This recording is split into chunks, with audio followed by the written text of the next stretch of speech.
देख रहे हैं, ठीक है। जैसे पहला ही क्वेश्चन हम देख रहे हैं, और ये देखिए ऐसा कुछ लग रहा है कि देखिए हड़प्पा कालीन वास्तुकला के विशेष पहलुओं पर चर्चा कीजिए, discuss the salient features of Harappa architect, answer in 150 words में, ठीक है। तो दिमाग में जैसे क्वेश्चन है, हड़प्पा आपने सब पढ़ा है, ठीक है। तो हड़प्पा कालीन जो है, कुछ देखिए सेंटेंस को देखिए क्या पूछ रहा है, हड़प्पा कालीन वास्तुकला की विशेष पहलुओं पर चर्चा की, discuss silent feature of the Harappan architect.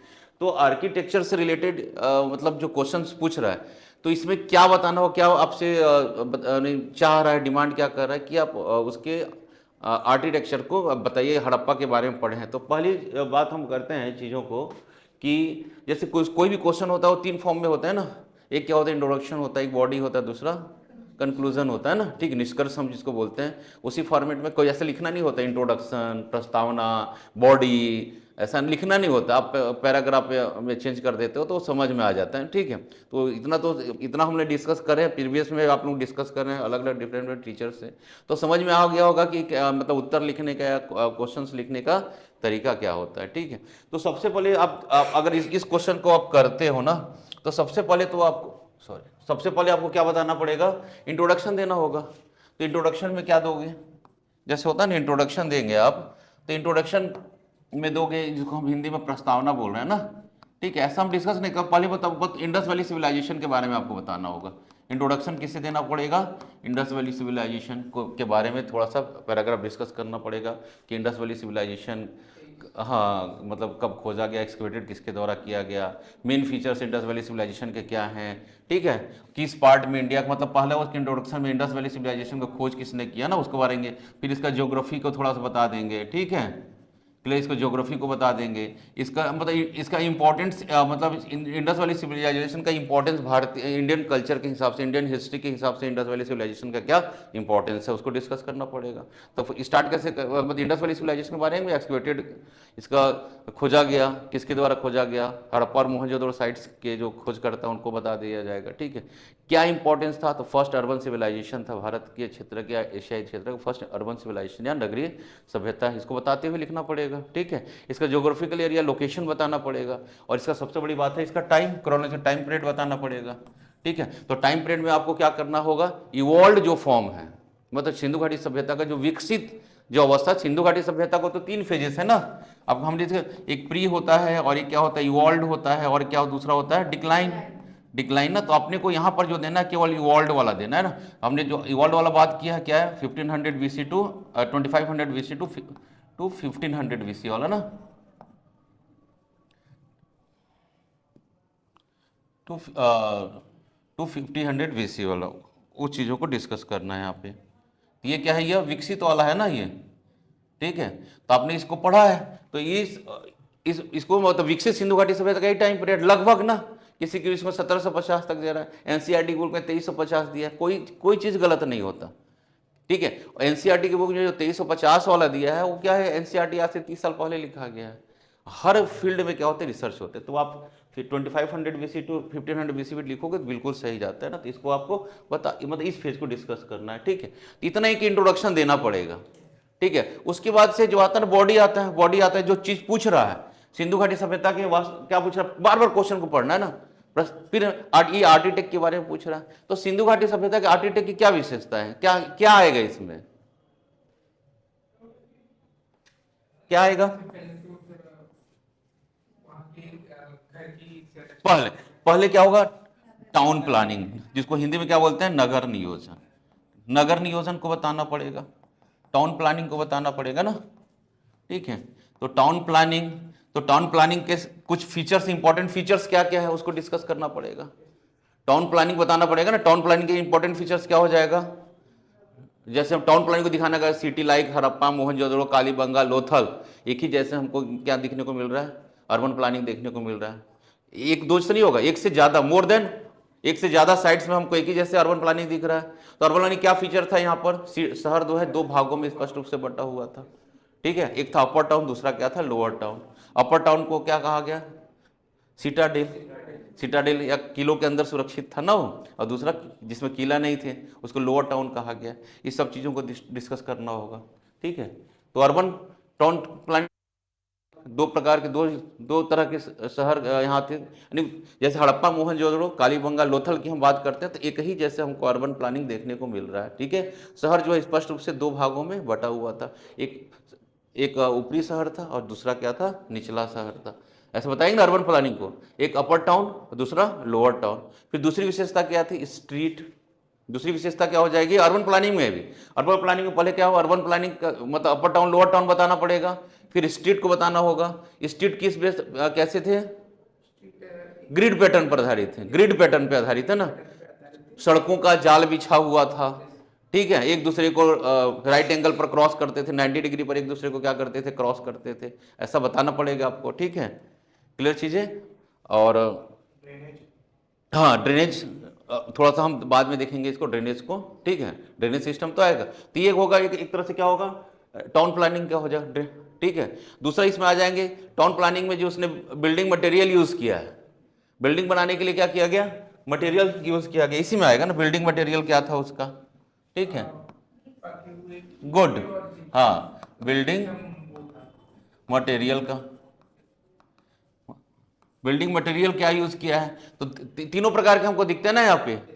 एक क्या है आपका, बैग्ड ब्रिक्स, पके हुए ईंटे, पक्के ईंटों का प्रयोग हुआ है, कच्चा ईंटा भी है। ठीक है, कच्चा ईंटा भी है ना, बैग्ड ब्रिक्स है, कच्चा मतलब मड ब्रिक्स भी है, कच्चे ईंटों को क्या बोलेंगे, मड ब्रिक्स बोलेंगे। और दूसरा हमको आउटर पार्ट्स में हमको क्या मिल रहा है, हट्स या झोपड़ियों के भी प्रमाण मिल रहे हैं। ठीक है, तो बिल्डिंग मटेरियल क्या हो जाएगा आपका, material baked bricks, mud bricks. ठीक है, एंड टिम्बर, टिम्बर का भी प्रयोग किया गया है। ठीक है, हट्स, झोपड़ियों के प्रमाण मिल रहे हैं हमको ना, हट्स में क्या हो जाएगा, हट्स में जनरली क्या होगा, टिम्बर होगा ना, यहाँ टिम्बर होगा, इसका प्रयोग किया गया होगा हट्स बनाने में, चाहे जो जो बिल्डिंग बनाने में टिम्बर का, लकड़ियों का प्रयोग किया गया होगा। ठीक है, क्या सिंधु घाटी सभ्यता में स्टोन का यूज किया गया है, तो स्टोन का यूज जो है ना लिमिटेड है, क्या है, लिमिटेड है, सीमित है, केवल हड़प्पा में हमको देखने को मिलता है। कहाँ दिखता है, हड़प्पा में हमको दिखने का। ये बिल्डिंग मटेरियल को डिस्कस कर दोगे यहाँ पे। ठीक है, क्लियर चीज है ये। ठीक, बिल्डिंग मटेरियल के बाद क्या करोगे, वाटर मैनेजमेंट सिस्टम क्या आ जाएगा, नेक्स्ट पॉइंट में क्या आ जाएगा, वाटर मैनेजमेंट सिस्टम।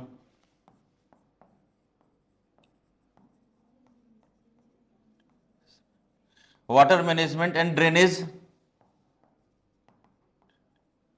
इसको क्या बोलेंगे, जल निकासी और जल प्रबंधन, ऐसा लिख सकते हैं ना, जल निकासी और जल प्रबंधन, जल निकासी व्यवस्था, सब आपको आप लोग जानते हैं, ऐसा कोई चीज नहीं है कि आप लोग नहीं जानते हैं ना, सब जान रहे हैं आप लोग, बस उसको क्या करना है, यहाँ पे डालना है चीजों को।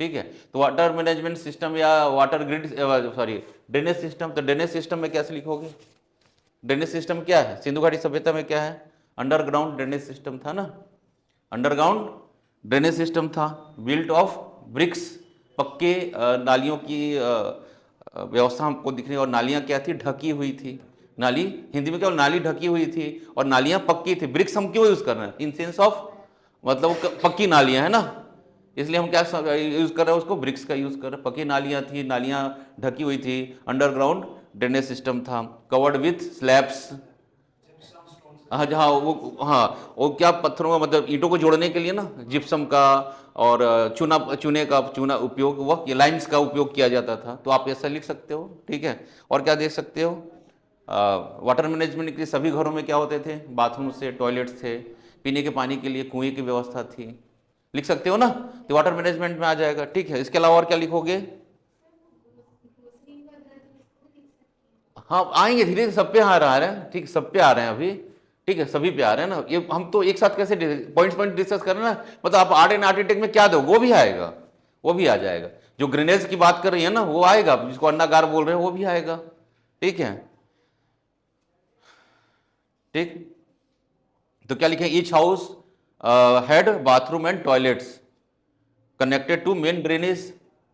ठीक है, सभी घर में क्या था, मतलब बाथरूम थे और टॉयलेट की व्यवस्था थी, और घरों का जो है गंदा पानी जो है, और ये नालियों की व्यवस्था थी, और नाली कनेक्टेड किससे था, मेन ड्रेनेज सिस्टम से उनका कनेक्टेड होता था।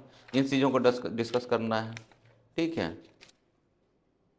ठीक हो गया। अब नेक्स्ट जो पॉइंट आएंगे, और क्या डिस्कस कर सकते हैं इसमें बताइए, और क्या आ सकता है पॉइंट्स, और क्या पॉइंट्स आ सकते हैं इसमें डिस्कस करने के लिए? बर्तन तो है, लेकिन अभी अब थोड़ा सा हम उसको देखें, हाउस को भी देखना पड़ेगा ना, ठीक है। मतलब रेसिडेंस आर्किटेक्ट जिसको बोलते हैं, हाँ, तो मतलब हाँ, इसको रेसिडेंस आर्किटेक्ट बोलेंगे, क्या बोलेंगे? रेसिडेंस आर्किटेक्ट, आर्किटेक्ट, ठीक है। मतलब यहाँ पे क्या करना आपको, हाउस को, हाउसिंग को बताना है यहाँ पर। किसको बताना है? घर। घर के बाद, तो घर कैसा था? वेयर यूजली मतलब सिंगल या मल्टीपल स्टोरीज, टू स्टोरीज बोल सकते हैं ना, सिंगल या टू स्टोरीज घर थे यहाँ पे, घर, ठीक है। और घर के बीच में एक आंगन होता था, जो पुराने घर को देखो ना, बीच बीच में एक आंगन, सेंट्रल कोर्टयार्ड जिसको बोलते हैं ना, बीच में एक आंगन होता था, ठीक है। और सभी घरों में क्या होता था? बाथरूम है, टॉयलेट्स हैं, स्टोरेज रूम था, जिसको बोलते हैं ग्रेनरीज या स्टोरेज रूम, सभी घरों में हमको देखने को मिलता है, ठीक है। घर भी 3 फॉर्म में थे, कच्चे, पक्के और हट्स, ठीक है। कच्चा, पक्का और हट्स, अपने अपने इकोनॉमिक स्टेटस के अनुसार। बोल सकते कि नहीं बोल सकते? हाँ, नहीं, वास्तुकला वही है ना, वास्तुकला मतलब ये नहीं है कि पूर्व दिशा में, हाँ बोल सकते हो, लेकिन ये पूर्व दिशा में, पश्चिम दिशा वाला यहाँ पे कॉन्सेप्ट नहीं है, क्योंकि उस समय ऐसा कोई कॉन्सेप्ट आई नहीं था ना इनिशियली। मतलब वो तो ब्राह्मणवाद, ये सब बात तो बाद में डेवलप होता है ना, हाँ, वो समय बहुत बाद में आता है, ठीक है। अब जो बोला, ये पॉइंट्स के बाद क्या आ जाएगा? ये जो पॉइंट्स ऑफ रेसिडेंस आर्किटेक्ट हो गया। अब हम क्या बोल सकते हैं, जिन्होंने इनकी बात किया उसको क्या बोलते हैं? Public buildings. क्या बोल सकते हैं उसको हम? पब्लिक बिल्डिंग्स, सार्वजनिक भवन बोलते हैं ना इसको। क्या बोलेंगे इसको हम? सार्वजनिक, सार्वजनिक भवन। तो सार्वजनिक भवन में क्या क्या आ जाएगा? यानी सार्वजनिक निर्माण या सार्वजनिक बिल्डिंग, इसमें क्या आ जाएगा? ग्रेट बाथ, हाँ, स्नानागार। स्नानागार में ग्रेट बाथ है, मतलब क्या? बृहद स्नानागार। क्या हो जाएगा? बृहद स्नानागार, ठीक है। मतलब ग्रेट बाथ आ जाएगा। तो ग्रेट बाथ है ना, है कि नहीं? ग्रेट बाथ है, ठीक है। मोहनजोदड़ो में, कहाँ है यह? मोहनजोदड़ो में, ठीक है। इसको एक लाइन में डिस्कस करेंगे ना, ग्रेट बाथ को, ठीक है। मोहनजोदड़ो में जो हमको ग्रेट बाथ की एविडेंस मिल रहा है, और यूज्ड फॉर रिचुअल और रिलीजियस एस्पेक्ट्स एक्टिविटीज। इसका इंपॉर्टेंस क्या था? रिलीजियस था, धार्मिक महत्व था इसका। मतलब जो ग्रेट बात है मोहनजोदड़ो में हम दिख रहा है, बिहार स्नानागार, इसका मतलब क्या था? धार्मिक महत्व था। ऐसा करके एक लाइन में लिखा जा सकता है। उसके अलावा क्या लिख सकते हैं? ग्रेनरीज, अन्नागार, अन्नागार को लिख सकते हैं ना, ग्रेनरीज, ग्रेनरीज को लिख सकते हैं। आप लोग तो पढ़े नहीं हो, तो थोड़ा सा लग रहा होगा क्या क्या चल रहा है आप लोग, ठीक है। तो आपको हर सब्जेक्ट में लगा होगा कि क्या चल रहा है, हाँ, ठीक है। तो अन्नागार के बारे में, अन्नागार को के बारे में, ग्रेनरीज के बारे में क्या लिखोगे? हाँ, हाँ, हाँ, large warehouse of storage of grain found in Harappa, Mohenjodaro and Lothal sites also, ठीक है। तो बहुत जगह हमको क्या मिल रहा है? अन्नागार के एविडेंस मिल रहे हैं। तो अन्नागार का क्या था? Large warehouse for storage of grains, ठीक है। मतलब अनाजों को क्या करते थे? स्टोर करने के लिए हमको क्या मिल रहा है? ग्रेनरीज मिल रहा है। तो बृहद अन्नागार कहाँ होगा? आपका मोहनजोदाड़ो में। जो ग्रेट ग्रेट जो चीजें लग रही ना, ओनली मोहनजोदड़ो, अन्नागार का हर जगह एविडेंस मिल रहा है, बट ग्रेट ग्रेनरीज कहाँ है? या मोहनजोदड़ो, क्योंकि मोहनजोदड़ो क्या था? सबसे बड़ा शहर था, इसलिए सबसे बड़ा अन्नागार भी हमको वहीं देखने को मिल रहा है, ठीक है। चलिए, फिर क्या होगा? बिल्डिंग मतलब पब्लिक बिल्डिंग में 3 तो चीज हम पढ़ाया ही था आप लोगों को। कौन कौन सा? एक तो बृहद स्नानागार, बृहद अन्नागार, और तीसरा क्या था? याद करो, भूल गए हो सब कोई। बृहद सभागार था कि नहीं था? ग्रेट असेंबली, ग्रेट असेंबली, ठीक है। तो ग्रेट असेंबली, असेंबली हॉल, इसका यूज क्या होता था? पॉसिबली यूज फॉर, पॉसिबली मतलब इसका संभावना क्या है? ग्रेट हॉल का या असेंबली हॉल का यूज क्या किया जाता होगा?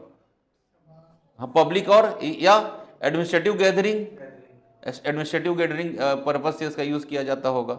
मतलब यहाँ पे लोग क्या करते होंगे? एक जगह इकट्ठा होते थे और कुछ प्रशासनिक या सार्वजनिक हित के निर्णय लिए जाते होंगे, जहां सबको एक साथ बैठकर वोट डालते थे या विचार अपना रखते होंगे, तो बोल सकते हैं ना पॉसिबली यूज फॉर पब्लिक और एडमिनिस्ट्रेटिव पर्पजेस। ठीक है, क्लियर चीज है ये। 150 शब्द में ही तो लिखना है, ज्यादा थोड़ी लिखना है। ठीक, 150 वर्ड्स होता है कितना है, 1.5 पेज। और क्या हो सकता है, और क्या हो सकता है बताइए इसके अलावा। विशाल स्नानागार तो हो गया, ग्रेट बात, पब्लिक बिल्डिंग्स में कर लिया ना आपने, ग्रीनरीज कर लिया, असेंबली कर लिया, हाउस आर्किटेक्ट कर लिया, क्या हो गया।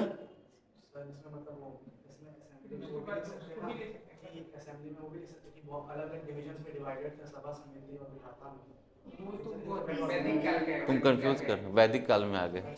हाँ ठीक, ठीक है। अब देखते हैं, अब कुछ जैसे होता है जो कुछ बचा रह गया लिखना है, उसको भी इंपॉर्टेंट, वो भी तो आर्टिटेक में आता है, तो उसको हम क्या देखेंगे, स्पेशल आर्टिटेक रिमेन्स। क्या देंगे, स्पेशल आर्टिटेक, कुछ विशेष कलाकृतियां या विशेष वास्तुकला, उसमें विशेष में क्या क्या दे देंगे, स्पेशल आर्टिटेक रिमेन्स में इसको क्या, स्पेशल आर्टिटेक रिमेन्स, इसमें क्या क्या दे दोगे आप लोग। आप बोल सकते हो ना, इसको मैं क्या दोगे, बंदरगाह दे सकते हो कि नहीं दे सकते हो, डॉकयार्ड, डॉकयार्ड दे सकते हैं ना, तो डॉकयार्ड दे सकते हैं यहाँ पे। डॉकयार्ड्स कहाँ था, मोस्टली हम इंडिया की बात करते हैं, लोथल है मोस्टली, कहाँ था यह, डॉकयार्ड्स ऑफ लोथल। ठीक है, ठीक है, एविडेंस फॉर या एविडेंस ऑफ मेरीटाइम ट्रेड, बोल सकते हैं ना कि भारत या भारत से बाहर देशों के व्यापार करते थे, इसका पर्पस क्या था डॉकयार्ड का, विदेशी व्यापार या दूसरे सभ्यताओं के साथ क्या करते थे, या व्यापार करते, इसलिए डॉकयार्ड बना हुआ था। ठीक है, इसका यूजेस बता सकते हैं ना, बंदरगाह, और क्या हो सकता है इसके साथ अलावा, और डॉकयार्ड्स के अलावा फायर अल्टार्स भी हो सकता है कि नहीं हो सकता है, अग्नि वेदिकाएं कहां से मिली है हमको, कालीबंगा से फायर अल्टार्स मिला है ना, अग्नि वेदिकाएं, फायर अल्टार्स।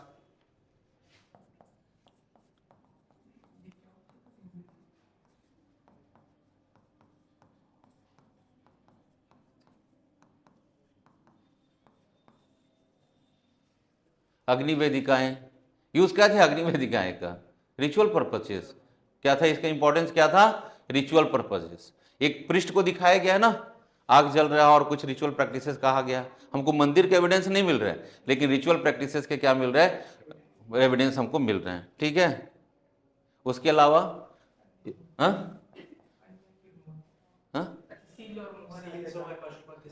हाँ, तो पशुपतिशील तो आर्किटेक्ट में मतलब इसमें आएगा, इसमें स्पेशल में कर सकते हो। ठीक है, मतलब स्टैम्प्स लिख सकते हो आप लोग। ठीक है, पशुपति स्टैम्प, बट यहाँ पे आप एक और चीज़ मेंशन करोगे, धौलावीरा वाला, धौलावीरा को मेंशन करोगे, क्या किसको करोगे, धौलावीरा को।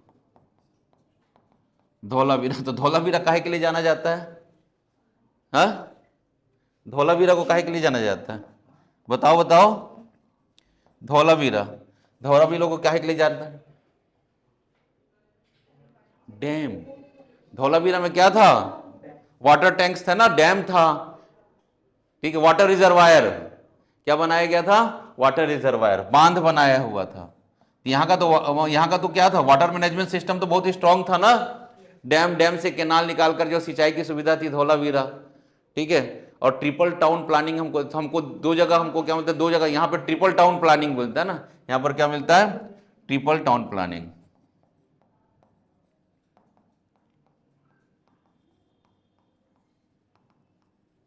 ठीक है, हमको डैम एरिगेशन के एविडेंस कहाँ से मिलता है, हमको धौलावीरा से मिल रहा है ना।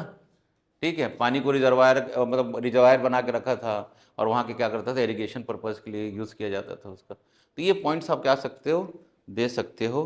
ठीक है, हड़प्पा के संदर्भ में मेन फीचर, फिर कंक्लूजन दे देना है, फिर क्या दे देना है, कंक्लूजन दे देना है।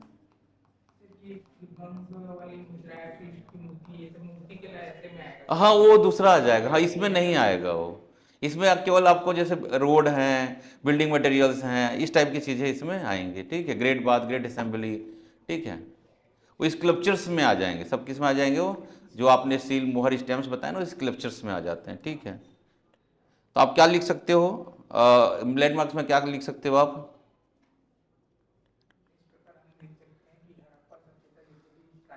हाँ हाँ, वास्तुकला की दृष्टि से, ठीक है, और वैज्ञानिक तरीकों से उन्होंने नगर को बसाया था। ठीक है, एडवांस ड्रेनेज सिस्टम था यहाँ पे। हाँ, मोनूमेंटल पब्लिक स्ट्रक्चर्स थे यहाँ पे, पर प्रासंगिकता बनी रही है। ठीक है, urban planning and engineering skills हमको यहाँ पे दिख रहा है, क्या दिख रहा है हमको? Urban planning and remarkable urban planning and engineering skills हमको दिख रही है compare to other contemporary civilisations.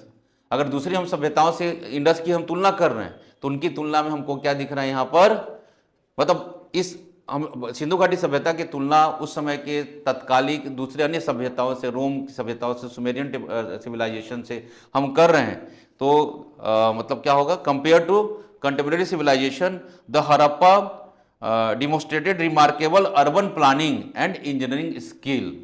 ठीक है, तो हड़प्पा को जो संस्कृति है उसका इंपॉर्टेंस है इसके नगर नियोजन और इसके इंजीनियरिंग स्किल्स है ना, इसको महत्वपूर्ण बना देते हैं इसको। तो इस पॉइंट्स को लिख सकते हैं अपने शब्दों में। ठीक है, तो ऐसे कंक्लूजन आप दे सकते हो। तो यही क्वेश्चन सिंपल या पूछने की कोशिश इसमें किया हुआ है। ठीक है, तो ऐसे आप ये पॉइंट्स को देकर क्या कर सकते हो, आंसर कर सकते हो। और 150 शब्द बहुत है, ये एक एक करके डिस्कस करोगे तो 150 कब क्रॉस कर जाएगा पता नहीं चलता है। ठीक है, लेकिन आपको सब चीज़ों को रखना है, शब्द लिमिट रखते हुए क्वेश्चन को आंसर देना है। तो मेरे को लग रहा है इतिहास में अभी तक देखा सबसे, मतलब पहला क्वेश्चन ही सबसे अच्छा क्वेश्चन लगा। ठीक है, सब कोई इसको अटेम्प्ट करेगा। ठीक है, इसलिए इसमें आप जिस मीडियम का हो, भाषा त्रुटिगत भाषा, मतलब त्रुटि मत कीजिएगा, एरर्स मत कीजिएगा। ठीक है, यूपीएससी में लैंग्वेज का इंपॉर्टेंस होता है, क्लियर चीज़ है ये। अब जिस भाषा में रहें तो भाषा पर आपकी थोड़ी सी अच्छी पकड़ होनी चाहिए। मैं देखा हूँ अगर कोई त्रुटि भाषा, मतलब राइटिंग कैसा भी, राइटिंग ऐसा होना चाहिए जो सामने वाले को समझ में आए। ऐसा नहीं बोलता कि मोती के दानों के जैसे, ऐसा कोई मतलब नहीं होता। राइटिंग सामने वाले को समझ में नहीं आनी चाहिए, जो सामने वाला समझ जाता है वही राइटिंग अच्छी होती है। ठीक है, बस यही कि शब्दों का चयन आपका थोड़ा बहुत वो आप रिटर्न प्रैक्टिस करोगे तो वो आ जाता है। ठीक है, चलिए नेक्स्ट हम देखते हैं। ठीक, अब देखो ये तो मतलब अकबर के धार्मिक समन्वयता के प्रमुख पहलुओं का परीक्षण कीजिए। यह भी 150 में धार्मिक मतलब है रिलीजियस पॉलिसीज ऑफ अकबर्स। ठीक है, एक हम टॉपिक करवाते हैं जब क्लास में करते हैं तो अकबर की धार्मिक नीतियाँ, तो अकबर की जो धार्मिक नीतियाँ हैं, धार्मिक समन्वयता की नीति की बात कर रहे हैं तो धार्मिक नीतियों की ही डिस्कस किया गया है। ठीक है, अकबर इतिहास में अगर हम मेडिवल पीरियड की बात करते हैं, आपने दिल्ली सल्तनत भी पढ़ोगे। अब दिल्ली सल्तनत के बाद अकबर के पास आते हैं। ठीक है, तो दिल्ली सल्तनत में बहुत सारी खामियां थी। अकबर ने इस चीज़ों को समझ गया कि अगर भारत में लंबे वर्ष समय तक शासन करना है तो यहाँ पर हम केवल इस्लामिक कानून को लेकर चलकर हम शासन नहीं कर सकते। इसलिए उसने क्या किया, मतलब बोलते हैं ना religious policy of religious tolerance, intolerance की बात नहीं की, धार्मिक सहिष्णुता की नीति का पालन किया।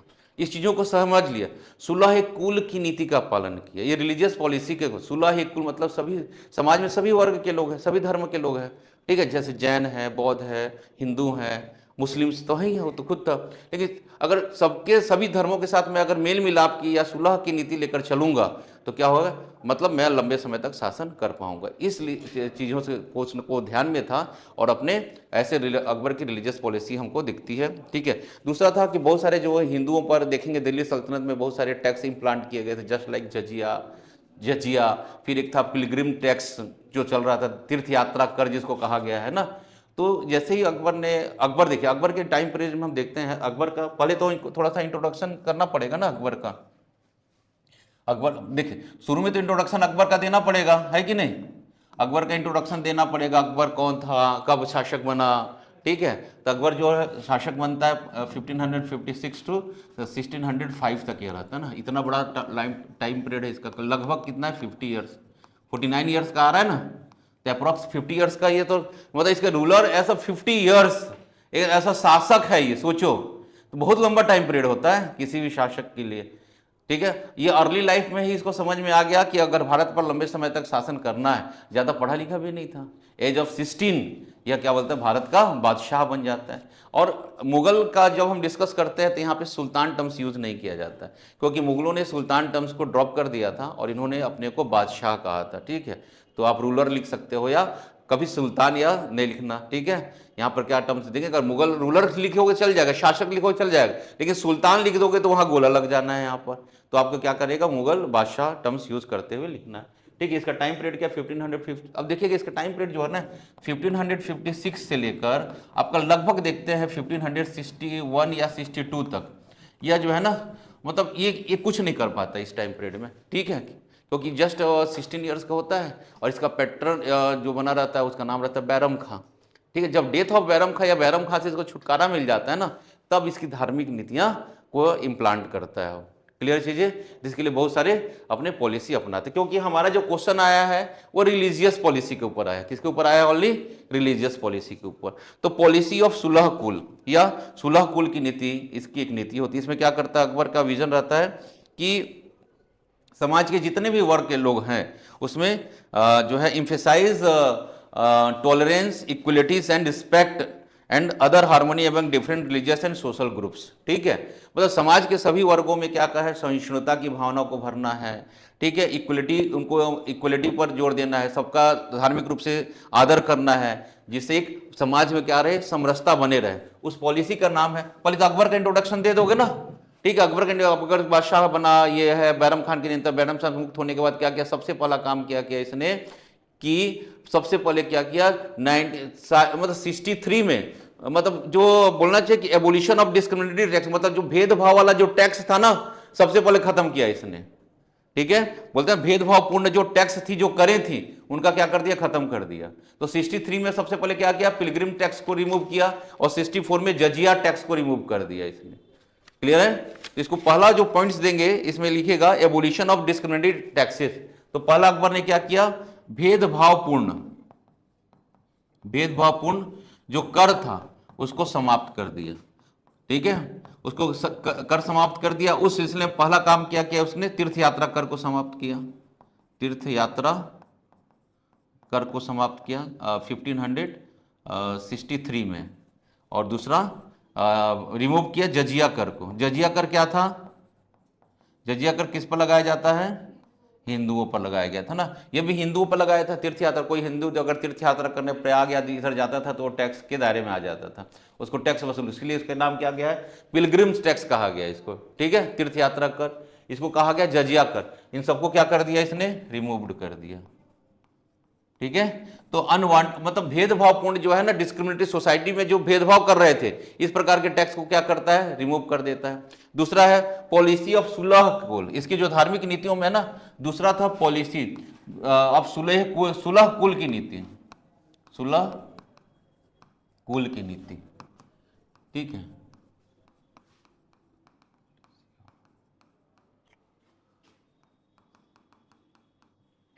ठीक है, पॉलिसी ऑफ सुलह ए कुल की नीति।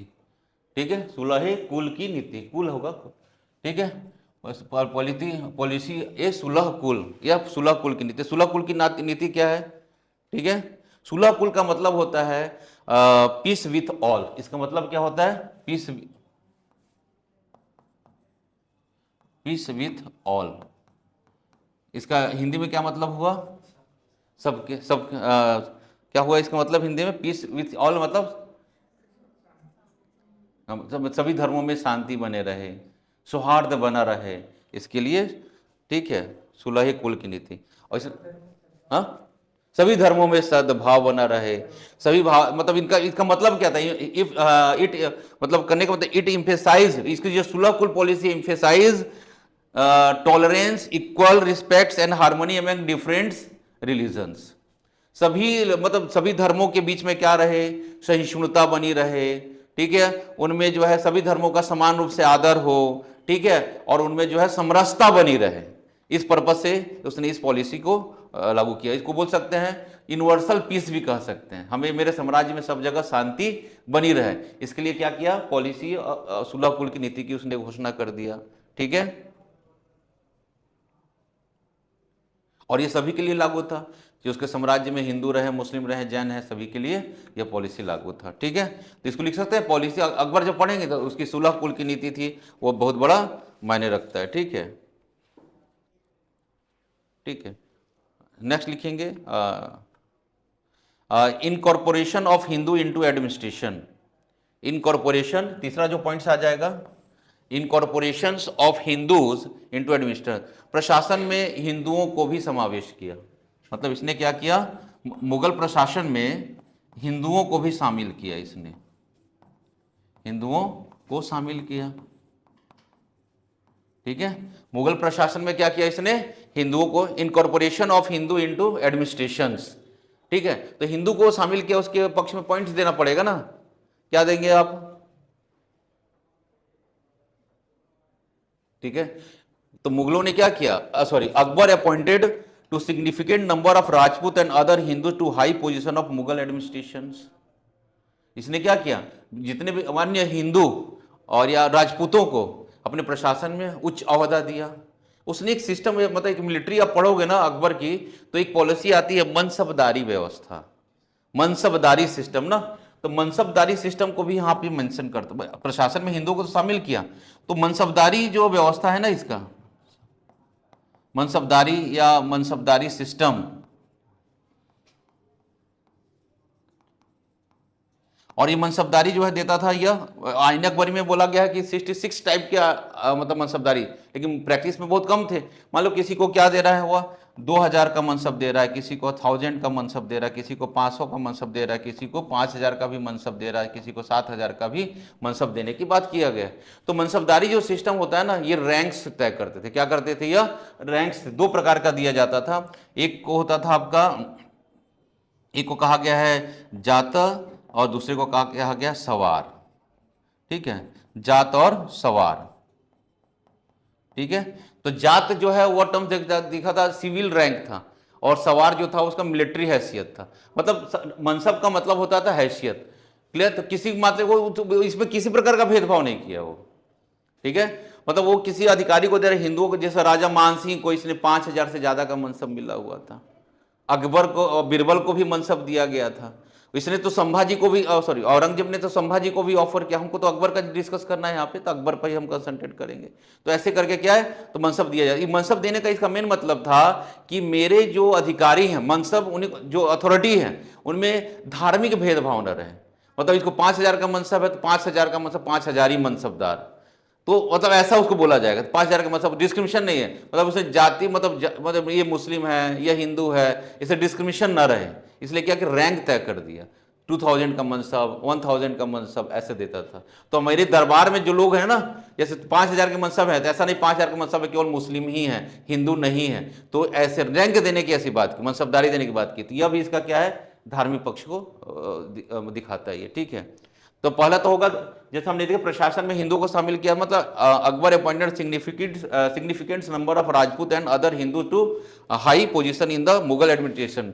उसी के साथ क्या करोगे आप, मनसबदारी व्यवस्था को थोड़ा सा बता दोगे 2 लाइन में। इसने क्या किया, मनसबदारी व्यवस्था को इंट्रोड्यूस किया। भले वो मनसबदारी व्यवस्था जो है, बट इसने क्या किया, उसको सेकुलर टर्म्स में कन्वर्ट करने की कोशिश किया इसने। क्लियर है, इसने क्या किया, सेकुलर टर्म्स में उसको करने की कोशिश किया। ठीक, ठीक, नेक्स्ट लिखेंगे आप जिसमें अकबर का एक और है कि इसने एक नेक्स्ट जो है इबादत खाना, ये बहुत फेमस है ना इसका, इबादत खाना। इबादत खाने का निर्माण करवाया आगे चलकर इसने। ठीक है, इबादत खाने का निर्माण, इबादत खाना जो है ना, ही set up Ibadat Khana house of worship at Fatehpur Sikri, उसका कैपिटल बनाया उसने। आगरा में ही है फतेहपुर सिकरी।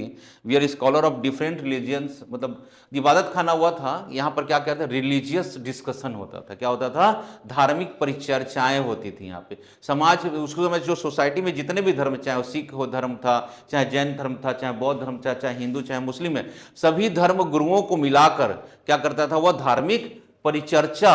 इबादत खाना एक बिल्डिंग है, धर्म, जहां पे वो क्या करता था, धर्म को डिस्कस करता था, और सभी धर्मों के स्कॉलर्स को बुलाया जाता था वहां पे। ठीक है, सभी धर्मों को किसको बनाया जा रहा है? स्कॉलर्स को बुलाया जाता था। वहां पे क्या किया जाता था? धार्मिक परिचर्चाएं, रिलीजियस डिबेट किया जाता था, और उसका जो रिजल्ट निकलता था उसको लागू करने की कोशिश करता था। इस पर्पज से उसने इबादत खाने को बुलाया था। ठीक है, ठीक है। Exposure the diverse religion idea depend his belief in the futility of sectarian conflict. ठीक है, तो इबादत खाना क्या था? यहां पर क्या करता था? यह धार्मिक परिचर्चा करता था। क्या करता था? यह धार्मिक परिचर्चा करता था अलग अलग धर्म के लोगों के साथ। ठीक है, और वो भी बैठता था ना वहां पे, तो अलग अलग धर्म में कौन आ जाएंगे? सिख भी थे, ठीक है, जैन भी थे, बौद्ध भी थे, ठीक है, हिंदू भी था, ठीक है, और मुस्लिम भी थे। क्रिश्चियन मत लिख देना ना, वैसे लेटर में क्रिश्चियन भी आ जाते हैं। आपको मालूम है अकबर के समय में भारत में आ चुके थे क्रिश्चियन, आ गए थे, क्रिश्चियंस आ गए थे। तो क्रिश्चियंस अगर बैठ रहे हैं तो उसमें कोई गलत भी नहीं होगा आपका, क्योंकि 1498 में पुर्तगीज आ चुके थे यहाँ पे। ठीक है, पुर्तगालियों के साथ अकबर का मुलाकात जो है गुजरात विजय के दौरान हो चुका था। ठीक है, तो गलत लिख भी दोगे तो गलत नहीं होगा, क्योंकि आपके आंसर को जस्टिफाई कर दोगे आप। ठीक है, क्योंकि 1498 में क्या आ रहा है? पुर्तगीज मतलब advents of Europeans in India, Bharat में विदेशी मतलब यूरोपियों का आगमन में पहले सबसे पहले पुर्तगाली तो आए हैं, है कि नहीं? और पुर्तगाली के साथ वो तो ईस्ट इंडिया कंपनी आती है ना जहांगीर के कोर्ट में, उससे पहले तो पुर्तगाली आ गए यहाँ पर। ठीक, पुर्तगीज के बाद डच आ गए थे यहाँ पर। तो थर्ड नंबर में तो इंग्लिश आते हैं। ठीक है, थर्ड नंबर पे इंग्लिश आते हैं, तो कोई दिक्कत नहीं होगा। अगर धोखे में आपको लिखा भी गया ना तो कोई दिक्कत, लेकिन मत लिखिएगा। ठीक है, क्योंकि उसमें इतना प्रोमिनेंट नहीं था। गर्मी ज़्यादा हो रही है अभी ना, अरे चालू करूँगा तो दिक्कत हो जाएगा। कभी कभी चालू करते हैं तो पूरा ख़त्म हो जाता है। पहले ही चालू कर लेना था इसको। नहीं, पिछले क्लास में चालू नहीं किए थे क्या? तो कैसे बंद कर दिए हैं? कि हिस्ट्री को कष्ट में पढ़ना है करके? अच्छा, ठंडी लग रहा था तो क्लियर चीज है ये। तो हमने क्या, इसने क्या मतलब क्या बोला? इसने इबादत खाना। तो इबादत खाने का पर्पज क्या था? Interest in comparative religions. ठीक है, इबादत खाने में क्या करता था? सभी धर्म गुरुओं के साथ क्या करता था? यह डिबेट करता था, और जो डिबेट से जो रिजल्ट आता था उसको फॉलो करता था या राज्य में लागू करवाता था। क्लियर चीज है ये। ठीक है, और इसका जो फेमस है, जिसके कारण हम अकबर को जानते हैं, उसने एक नया धर्म चलाया बट ज्यादा पॉपुलर नहीं होता है, उसका नाम क्या है? दीन इलाही। तो इसको तो लिखना ही है, दीन इलाही को तो लिखना ही है ना। ठीक है, इसको तो लिखना ही है।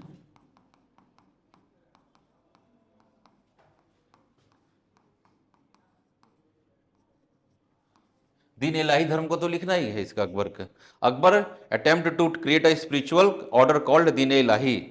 ठीक है, ठीक है, यह धर्म नहीं था, यह एक सेक्ट था। ये क्या था? यह स्पिरिचुअल पाथ था, combining ethical elements from Islam, Hinduism, Jainism, Judaism and Christianity. ठीक है, यह एक धर्म नहीं था। क्या था? यह एक सेक्ट था, ओनली पाथ था, बोल सकते पंथ था, ये पाथ था, स्पिरिचुअल पाथ था।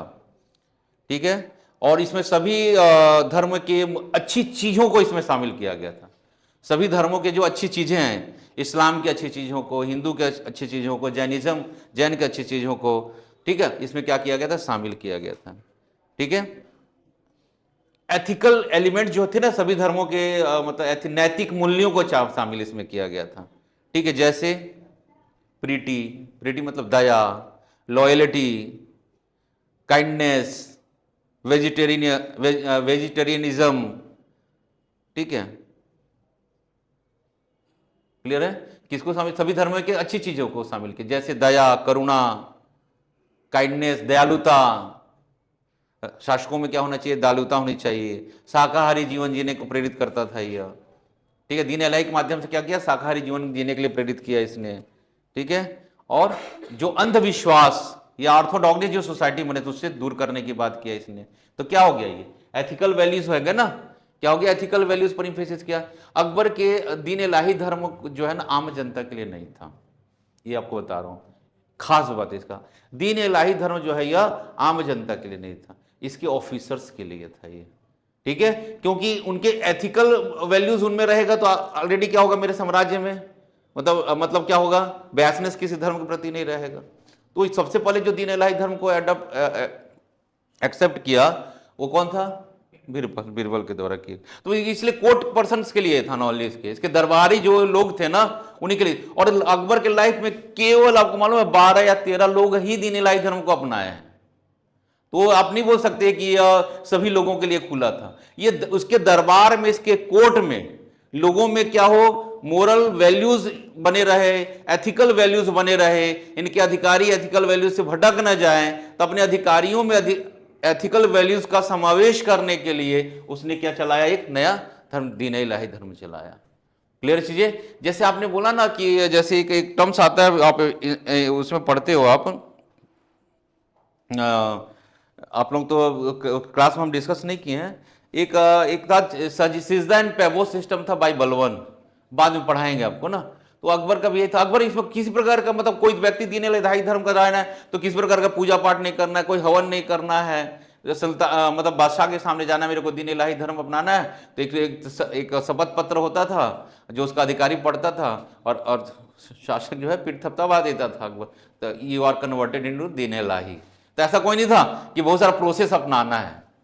क्लियर चीजें? बहुत सारे रिचुअल प्रैक्टिसेस नहीं है यहाँ पर। सिंपल तरीके से कोई व्यक्ति, मतलब उसके कोर्ट के जो लोग थे वो दीन इलाही धर्म को अपनाते। इसके दीन इलाही धर्म को यहाँ पर डिस्कस करना होगा, ठीक है। उसके अलावा उसने क्या किया?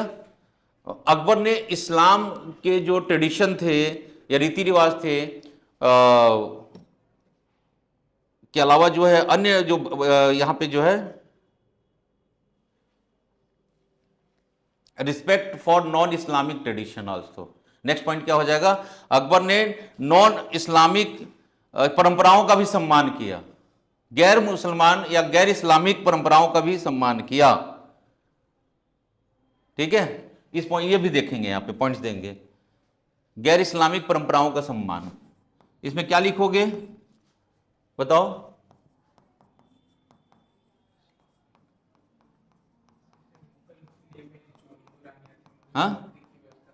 हाँ, इसने क्या किया ना, गैर मतलब respect of non Islamic traditions.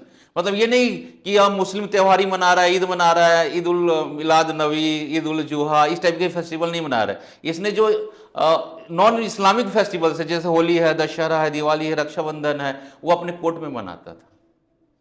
Clear चीज? अपने दरबार में इन त्योहारों को क्या करता था? मनाता था। तो रिस्पेक्ट किया ना अदर नॉन इस्लामिक ट्रेडिशंस को, ठीक है। इसी में क्लियर है? इसने क्या किया?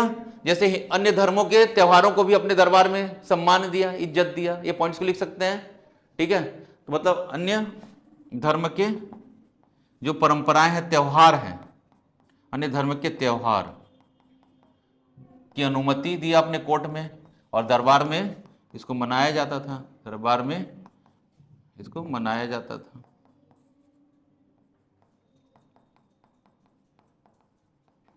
जस्ट लाइक ऐसे लिख सकते हो, होली, दशहरा, दीपावली, ठीक है, एटसेट्रा कर सकते हैं ना, रक्षाबंधन आल्सो, ठीक ठीक। इसके अलावा इसने और क्या किया? सब क्या, ठीक है। इसने क्या और क्या किया? He married Rajput princesses without forcing them to convert. इसने हिंदू महिलाओं से शादी किया, राजपूत महिलाओं से शादी के संबंध, अपने बेटे का भी शादी राजपूत महिला से किया, अपना भी शादी राजपूत महिलाओं से किया, ठीक है। लेकिन कभी भी जिन राजपूत महिलाओं से शादी ब्याह किया, कभी भी उनको मुस्लिम धर्म अपनाने के लिए फोर्स नहीं किया इसने, ठीक है। तो आपको जैसे अकबर का एक सेकुलर, एक रूलर के रूप में दिखाई देता है कि नहीं देता है? तो इसलिए तो लंबे समय तक शासन नहीं किया। ये मैसेज जाता है भारत के जितने भी एडमिनिस्ट्रेशन है, अगर कोई धर्म को आधार बनाकर भारत पे शासन करेगा तो ज़्यादा दिन तक नहीं टिक पाएगा। आपको इंडिया का कॉन्स्टिट्यूशन भी तो है कि सेकुलरिज्म ही फॉलो करना है, सभी धर्मों का क्या करना होगा? सम्मान करेगा, वही आदमी यहाँ टिक पाएगा। नहीं तो अकबर के पॉलिसी, अकबर की नीतियों से हमको प्रेरणा मिल रही है। और बहुत अच्छा वर्तमान परिवेश में जो क्वेश्चन पूछा गया, अच्छा क्वेश्चन पूछा गया अकबर की रिलीजियस पॉलिसी के ऊपर, ठीक है, ठीक है। तो इसने क्या किया? हिंदू महिलाओं से शादी किया, राजपूत में हिंदुओं ने शादी किया, लेकिन किसी को भी दबाव नहीं डाला, क्योंकि अपने महल में क्या था? अब मालूम इनकी पत्नी का नाम क्या था? नहीं, हरका भाई, हाँ हरका भाई, जोधा भाई, ठीक है। तो उसके लिए मंदिर बना के रखा था ना वो, और कभी मंदिर बना था मतलब अकबर मतलब जहाँ रहता था आगरा में, तो मंदिर बने हुए थे, प्रॉपर वो मंदिर में पूजा करते, कभी दबाव नहीं डाला कि आप क्या करो, मुस्लिम धर्म में कन्वर्ट हो जाओ करके। ठीक है, ठीक है। फिर अब आपको मालूम ही है कि जब जैसे दीन इलाही धर्म को अपनाया था, दीन इलाही धर्म को जो भी अपनाता था ना, वो वेजिटेरियन होने का शपथ लेता था। ठीक है, वही बताया ना आपको, the emperor kindness, vegetarianism, respect हुआ, मतलब जो भी दीन इलाही धर्म का वो वेजिटेरियन होना कंपल्सरी है। मतलब क्या, शाकाहार को बढ़ावा दिया। जब शाकाहार को बढ़ावा दिया, डिस्करेज काउ स्लॉटर्स, अकबर के समय ने गाय हत्या पर इसने मतलब हतोत्साहित किया, हाँ प्रोत्साहित नहीं किया गाय हत्या पर। ठीक है, और इससे इससे क्या पता चलता है, यह रिस्पेक्ट किया हिंदू सेंटिमिज्म को, हिंदू भावनाओं को इसने रिस्पेक्ट दिया है ये। ठीक है,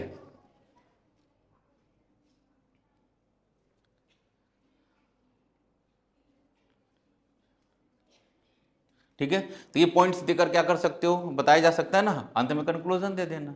अकबर इसलिए महान शासकों में गिना जाता है क्योंकि इसने क्या किया, एक धर्म निरपेक्षता के आधार पर क्या किया, शासन किया। और इसका उदाहरण देते हैं, ये बहुत लंबे वर्षों तक शासन किया है ना, इसके एग्जाम्पल पुट कर सकते हैं। तो आप वर्तमान परीक्षा में विशेष में लिख सकते हैं कि भारत ऐसी भूमि है जहाँ पे आप किसी धर्म विशेष को प्रोत्साहन देकर लंबे समय तक शासन नहीं कर सकते, सभी धर्मों का आप सम्मान करेंगे, और जिससे यहाँ की जो हारमोनी है लोगों में वो बनाए हुए रखते हुए, एक दूसरे को रिस्पेक्ट करते हुए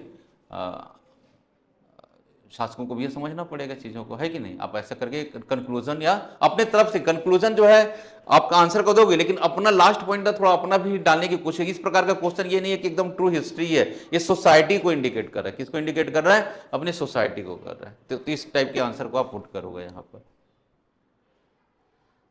ठीक है, तो फैन ऑन कर लो।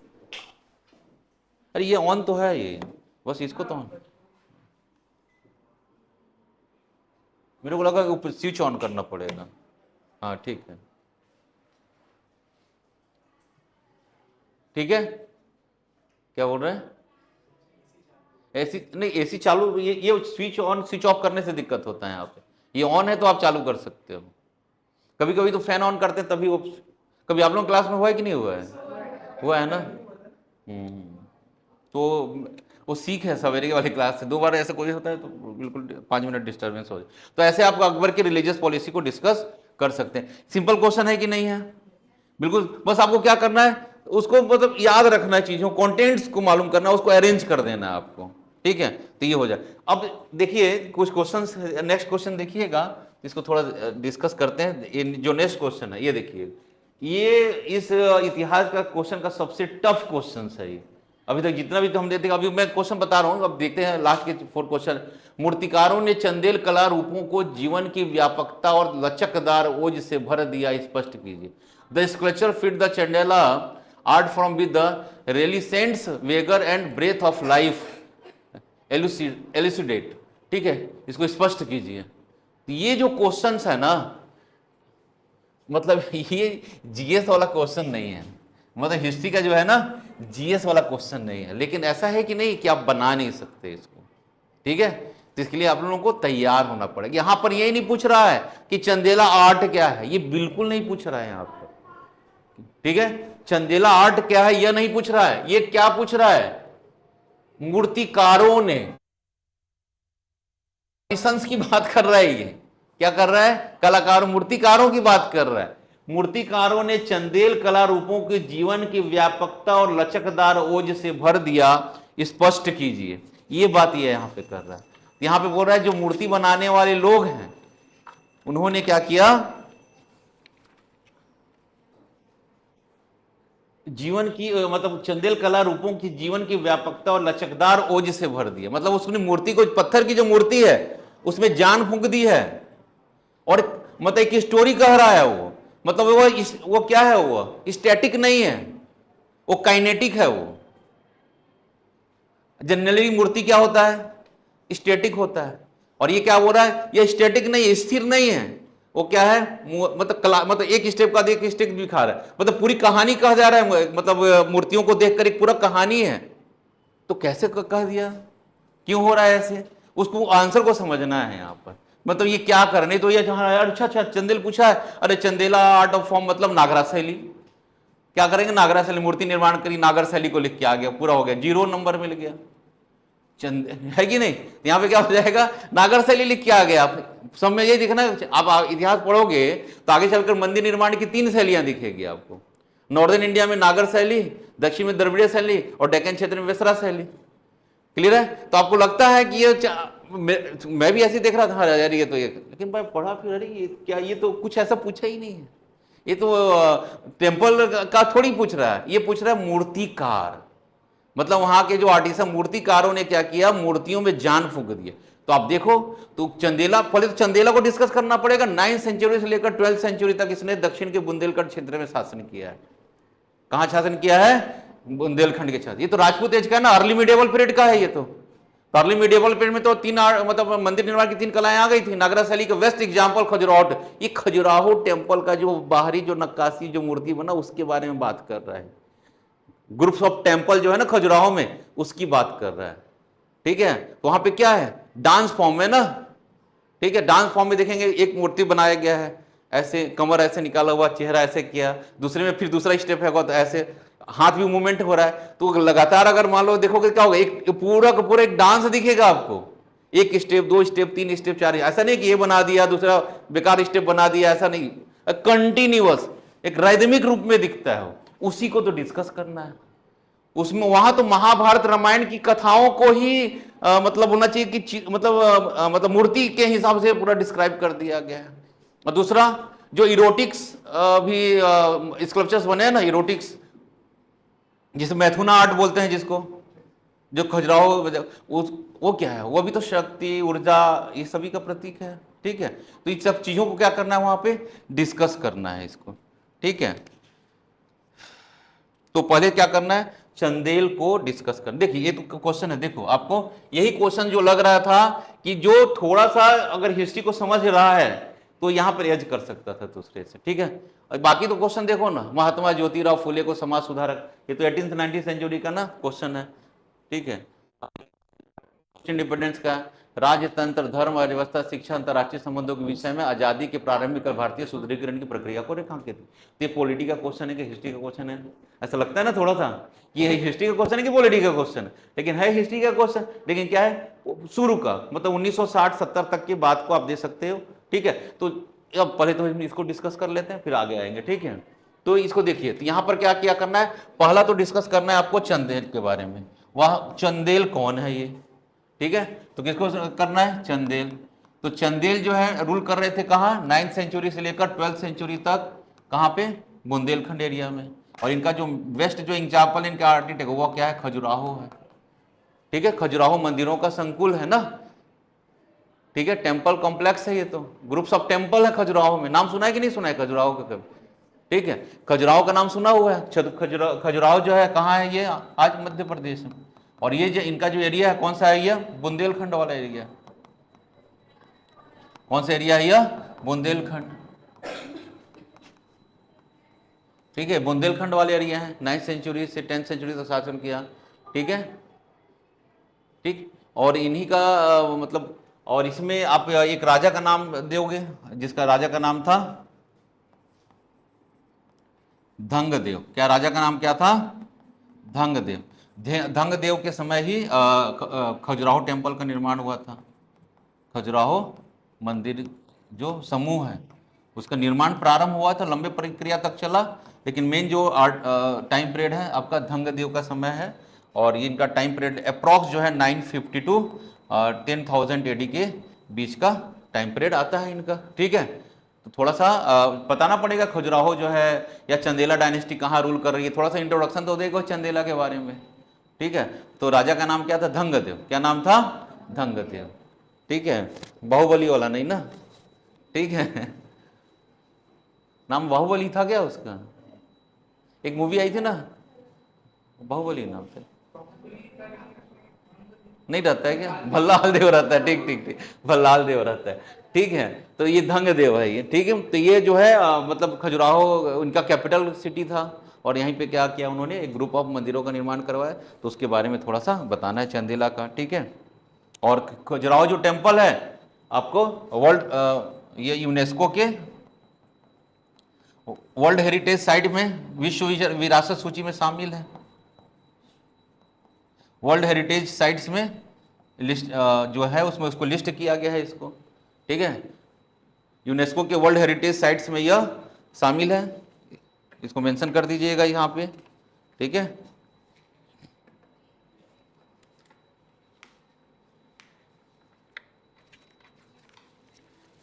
ठीक है, इसको यहाँ पे डिस्कस कर देंगे। तो कैसे डिस्कस करेंगे, तो पहले तो मतलब 9 से 10 सेंचुरी के बीच में दिया, चंदेला शासकों ने रूल किया और ऐसा करके बता देंगे। हाँ, मंदिर निर्माण की जो शैली है उसको भी यहाँ पे मेंशन करेंगे। इनका महत्वपूर्ण योगदान क्या था, नागरा स्टाइल, टेम्पल निर्माण की नागर शैली को के नाम से इनको जाना जाता है, नागर शैली। मंदिर निर्माण की नागर शैली की शुरुआत अगर बोलते हैं तो चंदेल आर्ट ही है। नागरा शैली को क्या किया इन्होंने, स्थापित किया नॉर्थ इंडिया में, और सारे मंदिर जो है लगभग नॉर्दर्न इंडिया के कौन सी शैली में बने, नागरा शैली में बने। तो यहाँ टेम्पल आर्किटेक्ट को डिस्कस नहीं करना है, अपने को खजुराहो के टेम्पल के बारे में बात करना है। तो पहला जो क्वेश्चन था आपको रेसिलियंट विगर ना, क्वेश्चन था ना रेसिलियंट विगर करके, उसका मतलब होता है लचीला जोश। क्या मतलब होता है उसका, लचीला जोश भर दिया।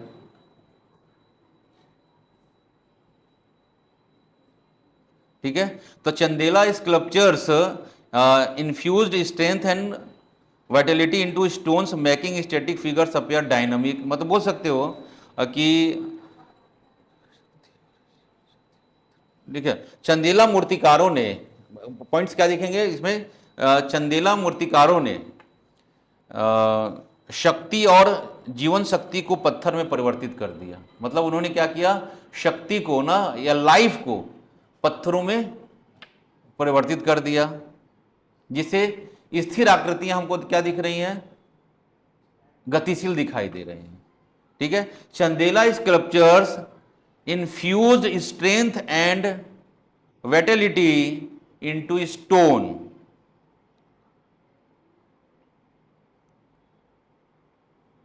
मतलब इन्होंने क्या किया, जीवन की शक्ति को पत्थरों में उतार दिया। जीवन शक्ति को किस में उतार दिया, पत्थरों में उतार दिया। ठीक है, जिसमें स्थिर आकृतियां, जो पत्थरों की आकृतियां क्या है, स्थिर हैं, वो हमको क्या दिख रही है, अपीयर डायनेमिक, हमको यह मतलब गतिशील दिखाई देने लगी।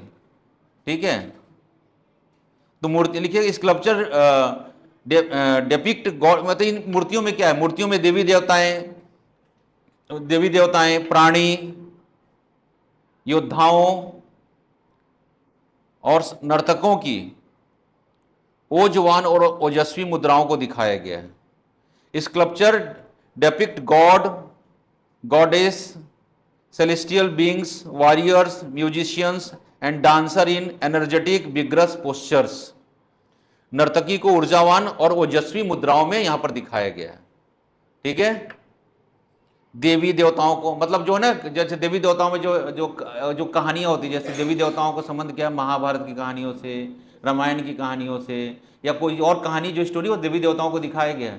तो स्टोरी के फॉर्म में क्या सब दिखाएगा, आप मूर्ति को देख कर ही क्या कर सकते हो, आप समझ सकते हो। जैसे बहुत जगह मैं देखा हूँ कि जैसे एक हाथी पानी पीने आती है, उसको मगरमच्छ पकड़ा रहता है ना, तो बहुत सारे देखता हूँ, तो क्या ये कहानी मैसेज आता है ना चीज़ों को। और फिर वो क्या करते हैं, ऊपर कृष्ण भगवान का चित्र दिखाया रहता है, हाथी प्रेयर करती है, ईश्वर मुझे बताओ, तो कृष्ण भगवान क्या करेंगे, चक्र छोड़ते हैं, मगर को काटते हैं। ये पूरी स्टोरी अपने अपने दिख रहे हैं, वो क्या है, पिक्चरों से दिखाया गया। तो ऐसी पिक्चरें यहाँ पर दिख रहा है ना, मूर्तियों में देवी देवताएं, दिव्य प्राणियों, योद्धाओं, संगीतकारों और नर्तकों को ऊर्जावान ओजस्वी मुद्राओं में दिखाया गया।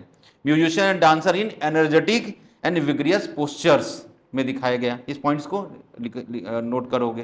पहले इंट्रोडक्शन दे दो क्या है चंदेला, फिर जो अपना क्वेश्चन आ रहा है क्या दिखा रहा है, रेसिलियंट फिगर्स या लचीला जोश, मूर्तियों में लचीला जोश भरा ना उन्होंने, तो उसको बताना है क्या क्या लचीला जोश है।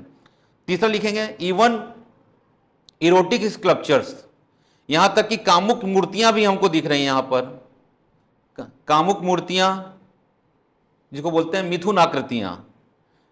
ठीक है, इवन इरोटिक स्कल्पचर ब्रैकेट में मिथुना फिगर्स भी लिख सकते हैं, symbolize creative energy and the vigour of life itself. यहां तक कि कामिक मूर्तियां, मिथुन आकृतियां रचनात्मक ऊर्जा और जीवन की शक्ति का प्रतीक हैं। ये रचनात्मक ऊर्जा और जीवन की शक्ति का प्रतीक हैं। ठीक है, इसको डिस्कस कर देंगे आप।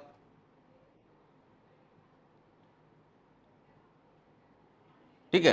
अप्सराओं की मूर्तियां दिखाई गई हैं, यहां पर अप्सरा की मूर्तियां दिखाई गई हैं। स्कल्पचर अस्परा, सॉरी क्या बोलते हैं, अप्सरा ठीक है। Sculpture of Apsara wearing out water or dances in rhythmic postures display muscular tensions and vitality।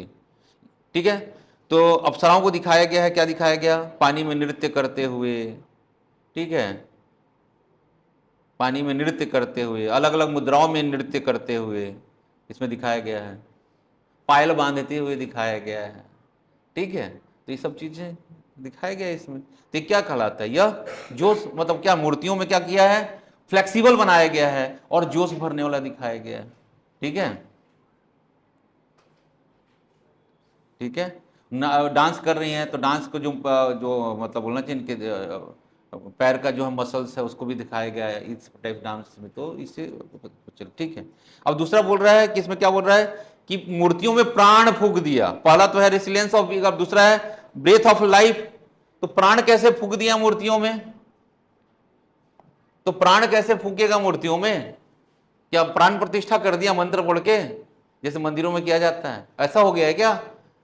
ये तो मूर्ति की बात कर रहा है ना, तो जो मूर्ति दीवार पे लगी है चाहे, प्राण कैसे फूकेगा, प्राण कैसे फूकेगा?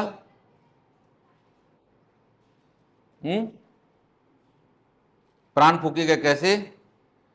Figures are not rigid but full of grace, expression and movements. ठीक है, प्राण कैसे फूकेगा? ब्रेथ ऑफ लाइफ को कैसे डिस्कस करेंगे आप? ब्रेथ ऑफ लाइफ, ठीक है। मैं बोला ना कि मूर्तियों में प्राण फूंक दिया, तो मूर्तियों में जो है प्राण कैसे फूंकेगा वो प्राण कैसे आ जाएगा वो? प्राण, प्राण डाल दिया ना, डाल दिया, फूंक दिया, जैसे लिखना है वो लिख दो, ठीक है, प्राण डाल दिया ना, तो मूर्तियों में प्राण कैसे आएगा? कैसे आएगा मूर्तियों में प्राण? सांस लेते हुए दिखाएगा उसको?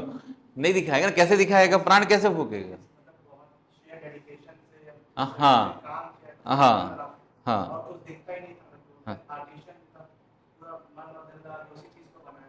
मतलब कहने का मतलब मूर्तियों के जो फिगर है ना वो रिजिड नहीं है, उसमें एक्सप्रेशंस को दिखाया गया है। कैसे एक्सप्रेशन को दिखाया गया है? कैसे एक्सप्रेशन को दिखाया गया है? थ्रू सॉफ्ट स्माइल, मूर्तियां हंस रही हैं, ठीक है, और फ्लूइड गेस्चर्स, अलग अलग मुद्राएं दिखाई गई हैं, ठीक है, डेलीगेट्स ऑर्नामेंट्स, गहने पहने हुए, गहने को पहनते हुए दिखाया गया है। तो मूर्तियों में कैसे प्राण फूंक दिया गया है? ठीक है, मुस्कान, कोमल मुस्कान, तरल हाव भाव, मुद्राएं, नाजुक अलंकरण इत्यादि के माध्यम से, मतलब क्या है, यह अभिव्यक्ति और गति से भरी हुई है ना, जहां पे मतलब जहां पे डायनेमिक होगा, स्टैटिक नहीं होगा, जहां पे हमको डायनेमिक होगा, मतलब क्या है, प्राण फूंक रहा है, हमको दिख रहा है ये सब चीजें। ठीक है, तो कोमल मुस्कान दिखाया गया है, भाव दिखा रहे हैं, एक्सप्रेशन दिखाए जा रहे हैं मूर्तियों पर, हाव भाव दिखाए जा रहे हैं, ठीक है, मतलब नाजुक अलंकरण दिखाया जा रहा है, मतलब गहने पहनते हुए, बोला ना, एक पायल बांधते हुए, पायल को बांधते हुए, पैर में पायल बांधते हुए, धीरे धीरे मतलब हार पहनते हुए, श्रृंगार करते हुए, तो ये क्या करते हैं, प्राण फूंकने का काम कर रहे हैं कि नहीं कर रहे हैं? ठीक है, ठीक है, इसके अलावा और क्या दिखाएगा? Figures often show intimate humans emotions, जो ये मूर्तियां हमको दिखा रही हैं, दिखा रहे तो क्या क्या दिखा रहे, लिखेगा, ये मूर्तियां जो है अक्सर अंतरंग मानव को दर्शाता है, भावनाएं, प्रेम, चंचलता, भक्ति, ये सबको दिखाए रहे। इंटीमेट ह्यूमन इमोशंस, मूर्तियां क्या दिखा रही हैं? इंटीमेट ह्यूमन इमोशंस को दिखा रही हैं, just like love, playfulness, devotions, ठीक है, love, playfulness, devotions which transcends stone into life like representation, मतलब ये पत्थरों में के माध्यम से दिखा रहा है, मतलब ऐसा नहीं लग रहा पत्थरों में प्राण आ गया हो, इमोशंस को दिखाया जा रहा है, लव को दिखाया जा रहा है, डिवोशंस को दिखाया जा रहा है। ठीक है, आप लिख सकते हो फॉर एग्जाम्पल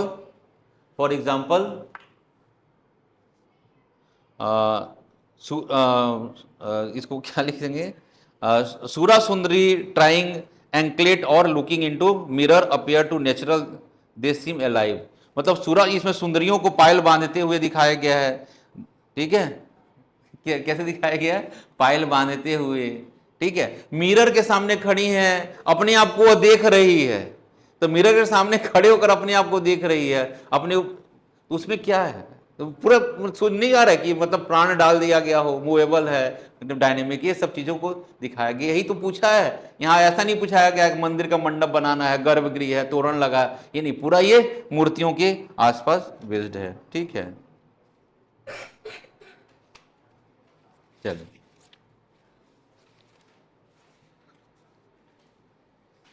ठीक है। फ्यूजन ऑफ थीम्स लिखिएगा, जब मूर्तियों में नहीं लिखिएगा, विषयों की प्रचुरता है, बहुत सारे विषयों पर मूर्तियां बनी है। तो ग्रुप ऑफ जो टेम्पल्स है खजुराहों का, एक ही सब्जेक्ट पर मूर्तियां हमको नहीं दिखती है। क्या दिखती है? डिफरेंट, आप क्या लिखते, प्रोफ्यूजन ऑफ थीम्स ऐसा बोल सकते हो। विषयों की प्रचुरता है यहाँ पर। तो कैसे कैसे विषय है? डिवाइन्स, देवीय, सभी पक्षों को दिखाया गया, केवल एक पक्ष को ही नहीं दिखाया गया है। देवीय, दूसरा मानवीय, ह्यूमन, नेचुरल, नेचुरल में flora and fauna both, natural में फ्लोरा एंड फाउना। ठीक है, और creates a holistic vision of life, मतलब देवीय, मानवीय, प्राकृतिक और जीवन की एक समग्र दृष्टि का निर्माण करती है ये। ठीक है,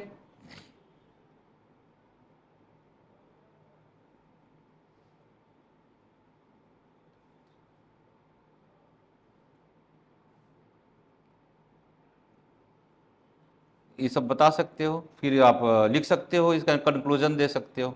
अंत में क्या दे सकते हो आप? कंक्लूजन दे सकते हो। ये पढ़ोगे तभी बनेगा। ठीक है, कंक्लूजन कैसे दे सकते हो आप? हाँ, तो ऐसा दे सकते हैं, लिखो कंक्लूजन क्या दे दोगे? चंदेल मूर्तिकारों ने पत्थर को एक जीवंत माध्यम में बदल दिया। Chandela sculpture transformed stone into a living medium. हाँ, Chandela sculptures transformed stone into a living medium. Chandel मूर्तिकारों ने पत्थर को एक उचित माध्यम में बदल दिया।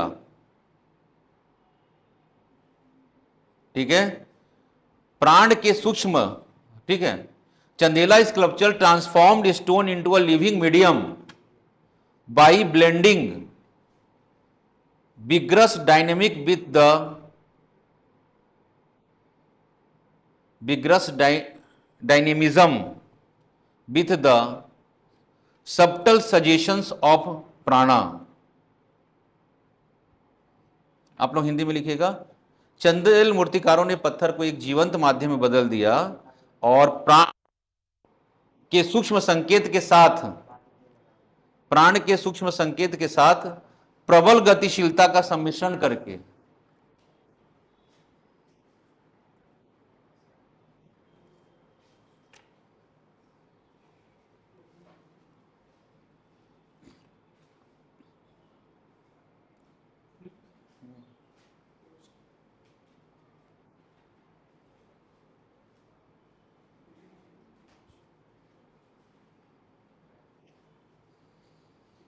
चलिए देखिए, इसमें चंदेल मूर्तिकारों ने क्या किया? पत्थर को एक जीवंत माध्यम में बदल दिया, प्राण के सूक्ष्म संकेत के साथ प्रबल गतिशीलता का सम्मिश्रण करके।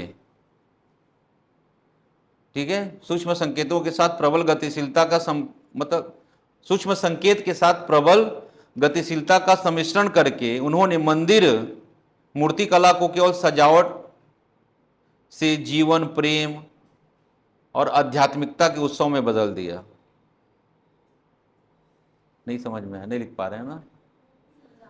हाँ, उसने मंदिर मूर्तिकला को केवल सजावट से जीवन, प्रेम और आध्यात्मिकता के उत्सव में बदल दिया, आध्यात्मिकता के उत्सव में बदल दिया। अंग्रेजी में लिखवाता हूं उसको, ठीक है। यही कारण है कि खजुराहो के मंदिर को अक्सर पत्थर में रची कविता कहा जाता है। खजुराहो के मंदिर को पत्थर में रची कविता कहा जाता है। ठीक है।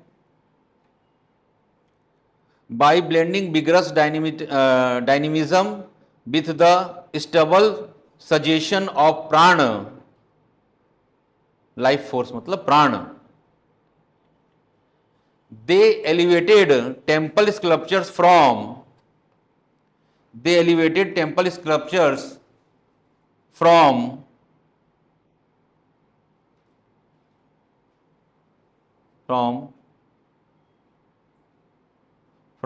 mere decoration to a celebrations of life, love and spirituality, celebration of life, love and spirituality. This is why Khajuraho temple are often called poetry in stone. ठीक है, this is why Khajuraho temple are often called a poetry in stones.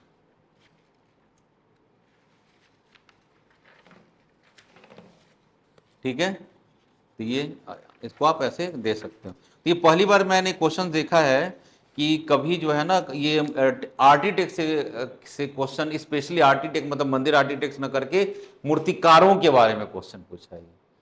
ठीक है, तो मूर्तिकारों ने क्या किया, वहां की मूर्तियों में जान फूंक दिया। ये आपको खजुराहो के टेम्पल को बताना था यहाँ पर। ठीक है, मतलब बाकी नहीं, ऐसा कुछ है ही नहीं है, मूर्ति कला के बारे में नहीं पूछा है। हाँ मतलब चीज़ों, हाँ मतलब इसने मूर्ति मतलब मूर्ति कला के जो खजुराहो का जो मतलब क्या पर्पस था उनका कहने का, उन चीज़ों को बताने की वो डिमांड कर रहा है आपसे। ठीक है, हम देखते हैं अरे क्या बना दिया हमका, बस हम एक ही खजुराहो को जब ज़्यादा इरोटिक्स फिगर्स हैं बस ऐसा ही याद करते हैं, ऐसा नहीं है। उसमें बहुत सारी कहानियाँ हैं, बहुत सारे मतलब रामायण महाभारत या स्टोरी का भी उसमें डिस्क्रिप्शन किया गया। ठीक है, और डेली लाइफ में जो घटनाएं घट रही हैं उसको भी उन्होंने क्या किया, मूर्तियों के माध्यम से कहा गया। बहुत सारे तो यक्ष अक्षुणी का भी वहाँ पे किया गया। तो यक्ष अक्षुणी के माध्यम से यक्ष के माध्यम से कहानियां कही गई हैं। जैसे युधिष्ठिर को एक यक्ष क्वेश्चन पूछता है, नहीं बताओगे तो मैं तुमको मार दूंगा, ऐसा करके ना।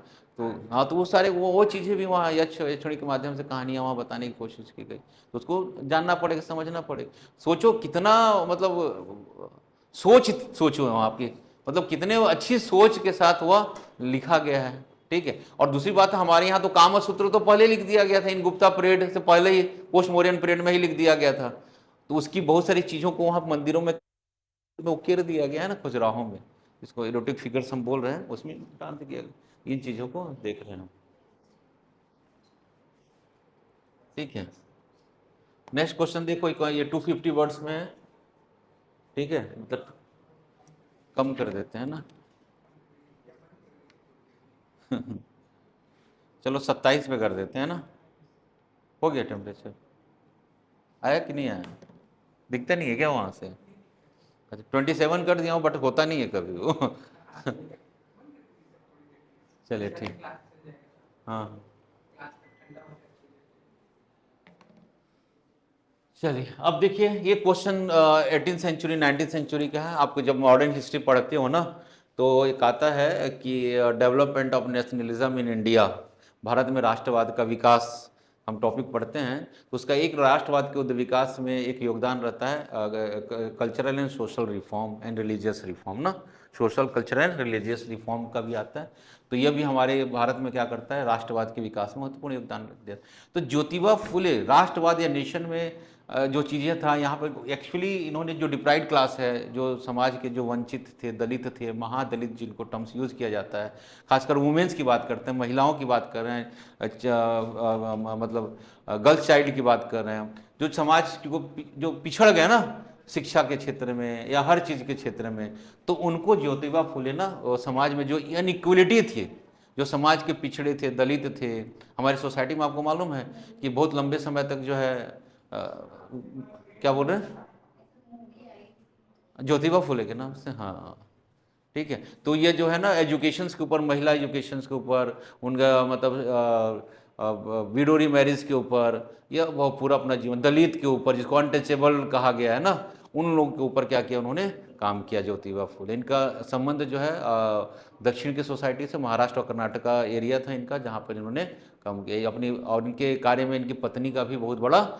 योगदान रहा। जैसे आपने मूवी बोला, मेरे को भी याद आया कि कुछ ऐसे बेसिस पे मूवी आई हुई थी ना, और किन किन समस्याओं, उन्हीं के बारे में पूछा गया सोशल रिफॉर्म में। जो महात्मा ज्योतिबा फूले के समाज सुधारक प्रयासों और लेखन का यहाँ देखिए 2 चीज़ यहाँ पूछा गया, एक तो समाज सुधार की बात किया गया, और दूसरा उनके राइटिंग लेखन, मतलब यहाँ पर इनको, अब इसे पता चला इन्होंने लिटरेचर भी लिखा होगा कुछ। उनकी फेमस जो लिटरेचर उसका नाम है गुलामगिरी। क्या नाम है? गुलामगिरी। तो गुलामगिरी में क्या बताया है? गुलामगिरी में बताया है कि कैसे समाज की जो दलित है, महादलित के लोग जो है ना, वो हमेशा सदियों से क्या कर रहे हैं, मतलब सेवा का ही काम कर, गुलाम कर रहे हैं। और इसकी तुलना जो है अमेरिकन सोसाइटी,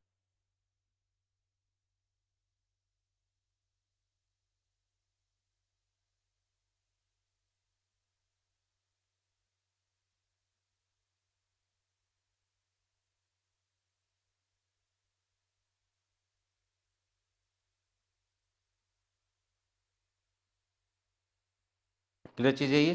तो इन चीज़ों को आपको थोड़ा सा इनको बताना पड़ेगा, और थोड़ा सा ज्योतिबा फूले के बारे में इंट्रोडक्शन देना पड़ेगा आपको। इनका जो समाज का नाम था ना, उसकी सोसाइटी का नाम था सत्य शोधक समाज। क्या नाम था? सत्य शोधक समाज इनका हो गया है।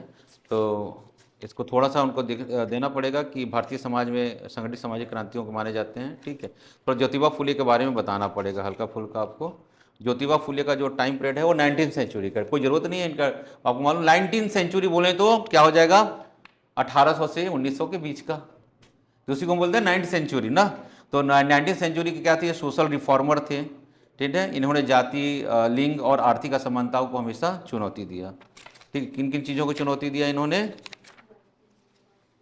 हाँ सर, जाति, लिंग और आर्थिक असमानता को चुनौती दिया, ठीक है।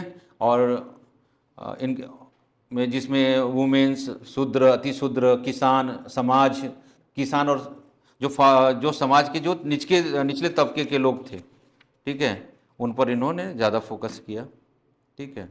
तो थोड़ा सा ज्योतिबा फूले के बारे में बताएंगे, ठीक है। ज्योतिबा फूले के बारे में बता देंगे। इनका ये 1827 से लेकर इनके बीच 1890 के बीच में इनका टाइम पीरियड है। मतलब ये 19th सेंचुरी के क्या है, यह समाज सुधारक है, सोशल रिफॉर्मर हैं, ये सोशल रिफॉर्मर हैं, ठीक है। इन्होंने स्त्री शिक्षा, ठीक है, और क्या, अर्ली चाइल्ड मैरिज को क्या बोलते हैं यार, बाल विवाह, हाँ, बाल विवाह, ठीक है। और अस्पृश्यता, अस्पृश्यता, ठीक है। और जातिवाद पर इन्होंने क्या किया, काम किया है ना, जातिवाद पर काम किया है, ठीक है। समाज के जो शोषक वर्ग हैं, जो शोषक वर्ग हैं, जिसमें आपका ये सब, तो शोषक वर्ग में क्या था, महिलाएं भी थी, हर वर्ग की महिलाएं हैं। महिलाओं में ऐसे कि नहीं केवल डिप्राइव्ड क्लास की महिलाएं, उस समय तो हर वर्ग की महिलाएं शोषित थी ना, पढ़ने का तो किसी को मौका मिल ही नहीं रहा था। महिलाएं हैं, दलित हैं, किसान हैं, सभी पर इन्होंने काम किया ना, जो शोषक वर्ग थे उसमें।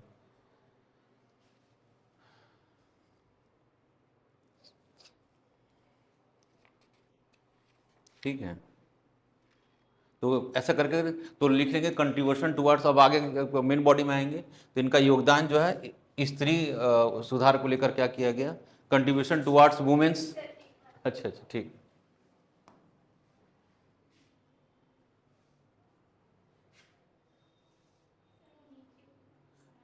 अच्छा, ये मतलब जो शोषक वर्ग थे ना, डिप्राइव्ड, मतलब जो शोषक वर्ग को क्या बोलेंगे, विक्टिम जो थे, हाँ, जो समाज में जो उसमें क्या वुमेन्स थी, क्या बोलेंगे, हाँ, दलित, दलित को DLIT लिख सकते हैं, दलित, महादलित। और किसान, फार्मर्स, लेबर्स, इनके ऊपर काम किया इन्होंने। वीकर सेक्शन, वीकर सेक्शन इसको बोल सकते हो ना, समाज के जो वीकर सेक्शन थे उनके रिफॉर्म की बात किया। ठीक है।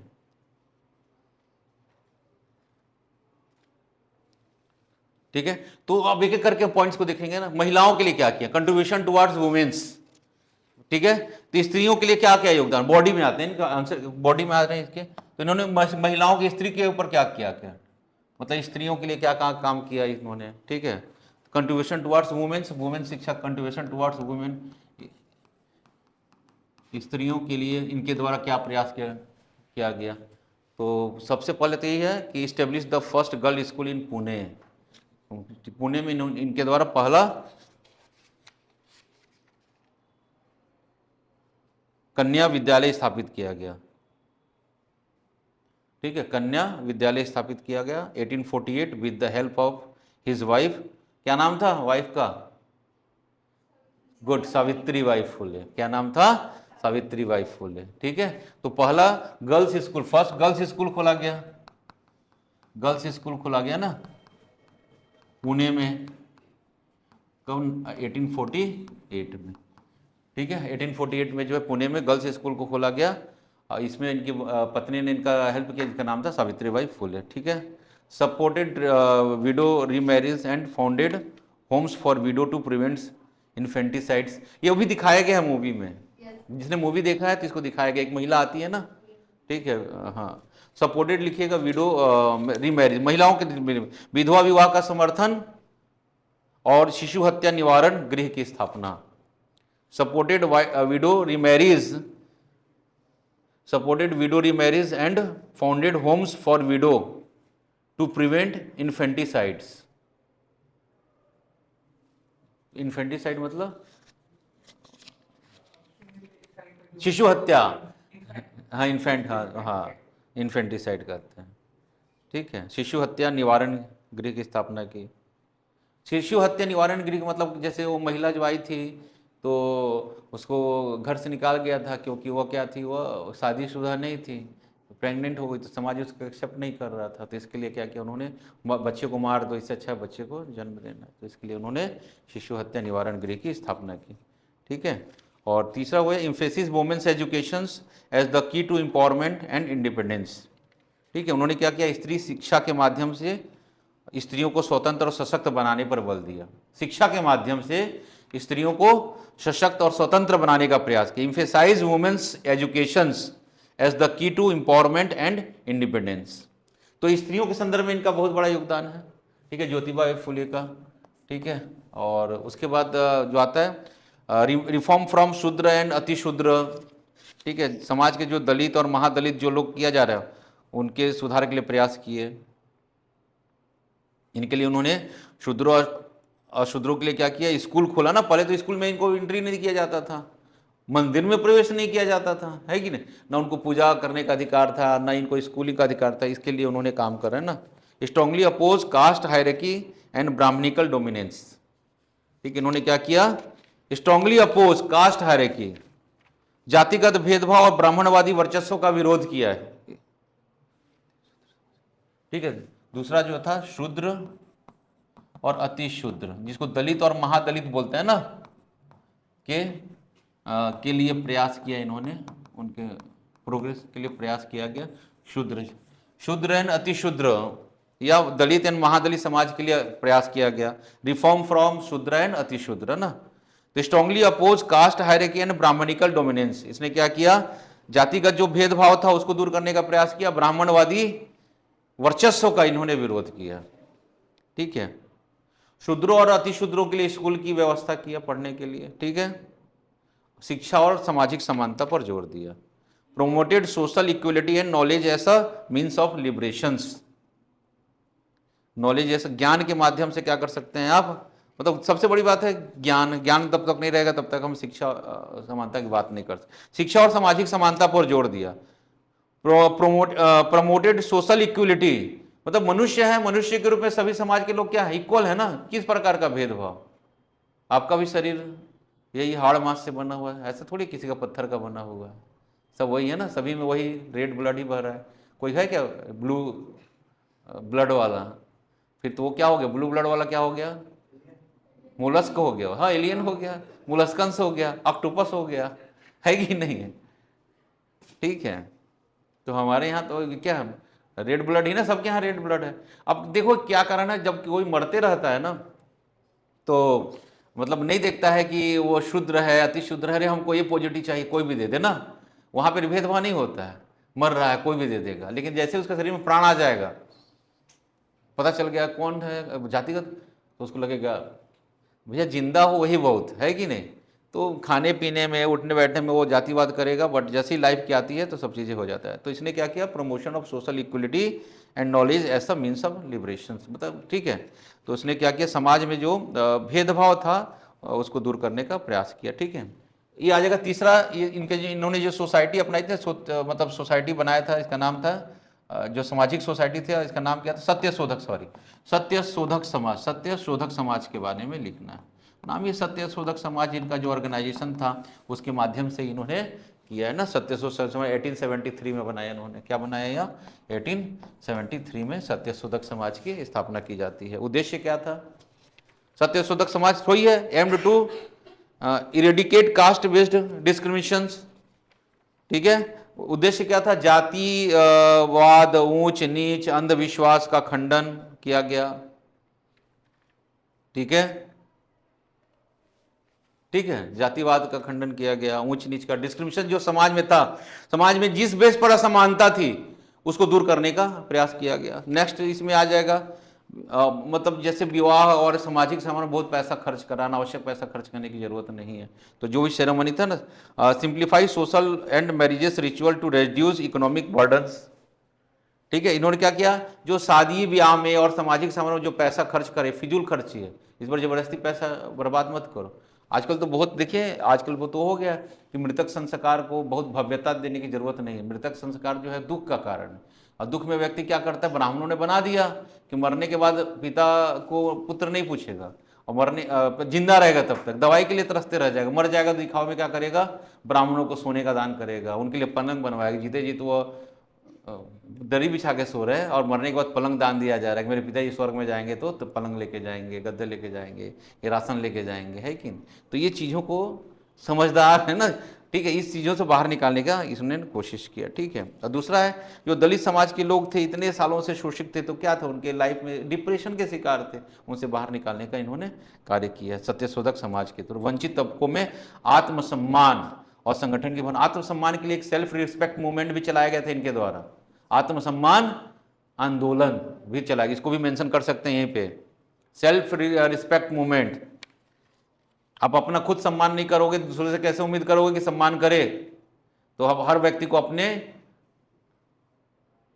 पर विश्वास होना चाहिए, ठीक है। आप instilled self respect, dignity and collective consciousness among the oppressed, मतलब पहले इसके लिए क्या बताया था उन्होंने, एक मूवमेंट चलाया था जिसका नाम बताया मैं, सेल्फ रिस्पेक्ट मूवमेंट चलाया गया दक्षिण भारत में ना, आत्मसम्मान आंदोलन, गुड, ठीक है। ये तो हो गया किसके लिए, सत्यशोधक समाज के द्वारा हो गया। फिर लिखिए किसान और लेबर्स के लिए क्या काम किया इसने, किसान, ठीक है। नेक्स्ट जाएगा किसान, क्या मतलब फार्मर्स के लिए क्या काम किया, concerns of peasants and labours, किसान एवं श्रमिक, इसके लिए उन्होंने एक बुक लिखा है, उसका नाम है उस बुक का नाम क्या नाम था, किसान, हिंदी में किसान का कोड़ा, कोड़ा कोड़ा कोड़ा कोड़ा मतलब क्या होता है, चाबुक, हाँ रस्सी वाला। फार्मर्स व्हिप कॉर्ड बोलते हैं क्या कोड़े को, चाबुक को व्हिप कॉर्ड्स, हाँ, तो वो पुस्तक का नाम है किसान का कोड़ा, व्हिप कॉर्ड्स, ठीक है, किसान का कोड़ा।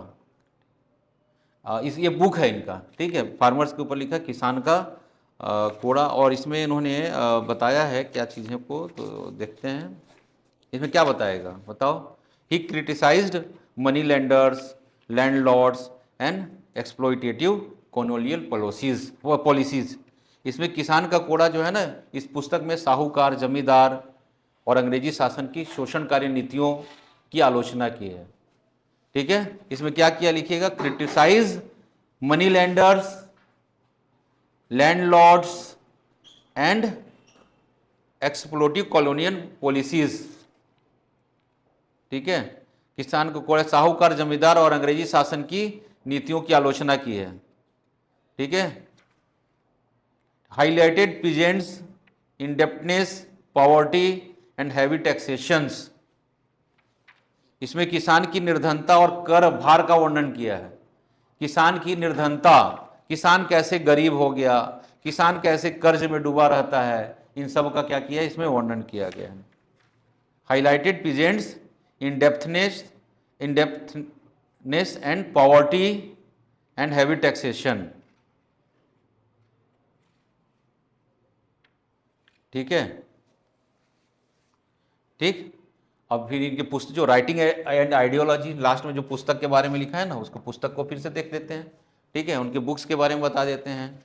उनकी लेखन और विचारधारा, नेक्स्ट क्या हो जाएगा, लेखन और विचारधारा।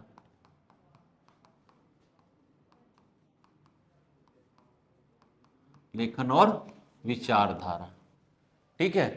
तो लेखन और विचारधारा में कैसे देखोगे, मतलब इसको लेखन और विचारधारा को आप बताओगे, राइटिंग्स एंड आइडियोलॉजी ना। तो इनकी बुक का नाम क्या है, गुलामगिरी। इसको मेंशन करोगे किसमें, गुलामगिरी,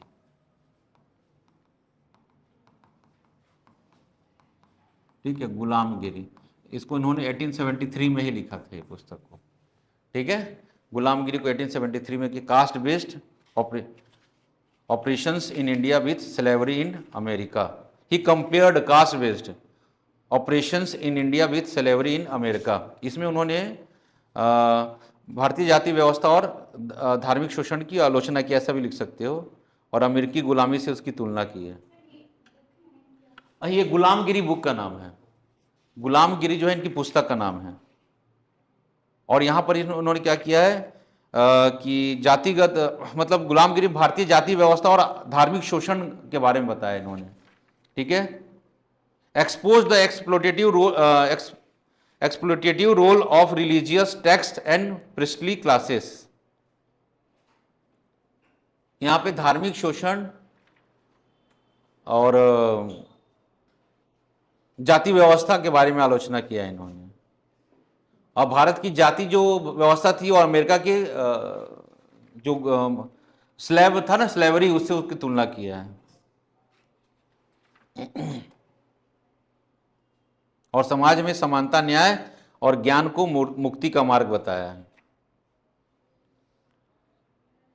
ठीक है। समाज में समानता, एडवोकेटेड इक्वलिटी, जस्टिस और rationality and education as the path of emancipation. समाज में जो है समानता, न्याय और ज्ञान को ही मुक्ति का मार्ग है। जो इनके पास नहीं है वो गुलाम ही रहेगा। लेखन और विचारधारा, तो लेखन गुलामगिरी जो पुस्तक है उसके बारे में आप बता देंगे यहाँ पे, ठीक है, हो गया। और अंत में क्या दे दोगे, कंक्लूजन। कंक्लूजन तो मेरे को लग रहा है कि सबको अपनी भाषा में लिखना चाहिए। कंक्लूजन हमेशा ओन वर्ड्स में होना चाहिए, जिससे आपका क्या होता है, राइटिंग स्किल पता चलता है। तो कंक्लूजन क्या दे दोगे यहाँ पे, अभी ज्योतिबा फुले के बारे में जितना पढ़ा है तो कुछ पिक्चर तो सीन आ गया होगा ना, तो क्या लिख दोगे यहाँ पर। तो ज्योतिबा फुले के ने समाज सुधार जो प्रयास किया, किसी एक वर्ग या जाति का नहीं था, बल्कि समाज में जो भी पिछड़े, चाहे किसी भी समूह की स्त्रियां जो पिछड़े, और दलित, किसान और समाज के सभी वंचित वर्गों को विचारधारा से जोड़ा है, ठीक है, और उनको उद्धार के लिए काम किया है, ठीक है। ऐसा आप लिख सकते हैं ना, कंक्लूजन दे सकते हो, ठीक है। तो ज्योतिबा फुले के बारे में हो गए, ठीक है। अभी कितना क्वेश्चन हुए, मात्र 4। तो करें कि नेक्स्ट कल करेंगे, ज़्यादा हो जाएगा ना। चलिए ठीक है, कल बाकी 2 क्वेश्चन को 2 क्वेश्चन और डिस्कस करना है, तो 1 घंटे का हार्डली आ जाएगा। थोड़ा सा वो लंबा क्वेश्चन है, जो इंटरनेशनल, ये पोस्ट इंडिपेंडेंस वाला क्वेश्चन है एक, और एक आपका इस बार क्वेश्चन जो सबसे इजीएस्ट क्वेश्चन भी लगा मेरे को, फ्रेंच रिवॉल्यूशन के ऊपर क्वेश्चन आया। ये मतलब वर्ल्ड हिस्ट्री में एक ही क्वेश्चन आता है, और वो भी आज इस बार क्वेश्चन हुआ फ्रेंच रिवॉल्यूशन। बहुत इजी क्वेश्चन है, फ्रेंच रिवॉल्यूशन का क्या प्रभाव पड़ा। तो आपने तो कॉन्स्टिट्यूशन पढ़ा ही है, बहुत सारी चीज़ें हैं ना, फ्रांस से अपने इंडिया में रिपब्लिक सिस्टम आता है, फेटर्निटी आता है, क्लियर, बहुत सारी चीज़ें आई ना। तो पूरा मोनार्की सिस्टम को ब्रेक कर दिया गया, डेमोक्रेसी स्टेब्लिश हो रही है कि नहीं। तो क्या इम्पैक्ट पड़ा है, उसको फ्रेंच रिवॉल्यूशन को के बारे में डिस्कस नहीं करना है, उसका इम्पैक्ट क्या पड़ा। जो फ्रेंच रिवॉल्यूशन होता है 1789 में, ठीक है। और देखो भारत का फ्रेंच मतलब रिवॉल्यूशन भारत में भी हो रहा है ना, 1857 की क्रांति हुई, तो जो भी रिवॉल्यूशन हो रहा है, तो रिवॉल्यूशन किसी भी एक्सप्लॉइटेशन का अगेंस्ट में होता है। भारत में भी रिवॉल्यूशन हुए कि नहीं हुए? हुए। फॉर एग्जांपल ये तो पढ़ी जो होते, रिवॉल्यूशन का मतलब होता है क्रांति। क्रांति आती क्यों है? जो पहले से चल रही व्यवस्थाओं को उखाड़ फेंकने के लिए। तो भारत में भी आया 1857 की क्रांति, लेकिन 1857 की क्रांति को, फ्रेंच क्रांति तो उसके बाद का है, पहले का है, 1789 का है, और यहाँ इंडिया में 1857। लेकिन हम 1857 की क्रांति को भारत का प्रथम स्वतंत्रता संग्राम नहीं कहते। मतलब इतना डिस्कस होता है, इतना क्वेश्चन आता है आपकी इसमें कि 1857 की क्रांति को भारत का प्रथम स्वतंत्रता संग्राम नहीं कहा जाए, क्रिटिकल एनालिसिस कीजिए करके। यूपीएससी में भी क्वेश्चन आए हुए हैं प्रीवियस में, ठीक है। बट फ्रेंच रिवॉल्यूशन जितना पॉपुलर हुआ, अन्य देशों के लोगों ने उससे इंस्पायर्ड हुआ, लेकिन भारत की 1857 की क्रांति नहीं गई है सर, क्योंकि वो नेशनलिज्म नहीं था, ठीक है। और यहां पे क्या था? नेशनलिज्म था यहां पर। भारत की 1857 की क्रांति में कोई ऐसा व्यक्ति नहीं था जो बोला कि हमको इस भारत से अंग्रेजों को उखाड़ कर फेंकना। अगर नाना साहब ये बोल भी दिए रहते ना, तो बोलते वो प्रथम स्वतंत्रता संग्राम। बट यहाँ नाना साहब बोले हम, मेरे को पेंशन दो, मेरा पेंशन बंद हो गया। झांसी की रानी बोले मेरे को झांसी चाहिए। सैनिक बोल रहे हैं मेरे को वेतन अच्छा चाहिए, चरबी वाले कारतूस का प्रयोग नहीं करेंगे, मेरे को प्रमोशन चाहिए। सब अपने अपने इंटरेस्ट से लग रहे हैं, कोई नेशनलिज्म है ही नहीं कि अंग्रेजों को क्या करना है, भारत से खदेड़ देना है। तो नेशनलिज्म ही नहीं था। तो जहां राष्ट्रवाद ना होगा तो काहे का first war of Indian independence? अब जहां पे इंडियन इंडिपेंडेंस मतलब नेशनलिज्म आना चाहिए ना, तब तो होगा। अगर एक व्यक्ति भी बोल दिया रहता ना ये बात, तो हम मान लेते भारत की प्रथम स्वतंत्रता संग्राम होती। तो हमारे यहाँ क्या था ना, कोई विचारक नहीं था। और फ्रांस की क्रांति में क्या था? फिलोसोफर थे, उनके थॉट्स थे, उनकी फिलोसफी थी। लेकिन 1857 क्रांति हमारे पास कोई फिलोसोफर नहीं था, कोई थॉट्स नहीं था। और वही हम 1942 की बात करते हैं तो हमारे पास फिलोसोफर था, गांधीयन फिलोसफी था, है कि नहीं? तो ये क्रांति का रूप लेता है ना, बट यहाँ पे ऐसा नहीं देखने को मिलता है। तो इसी का प्रभाव पड़ा।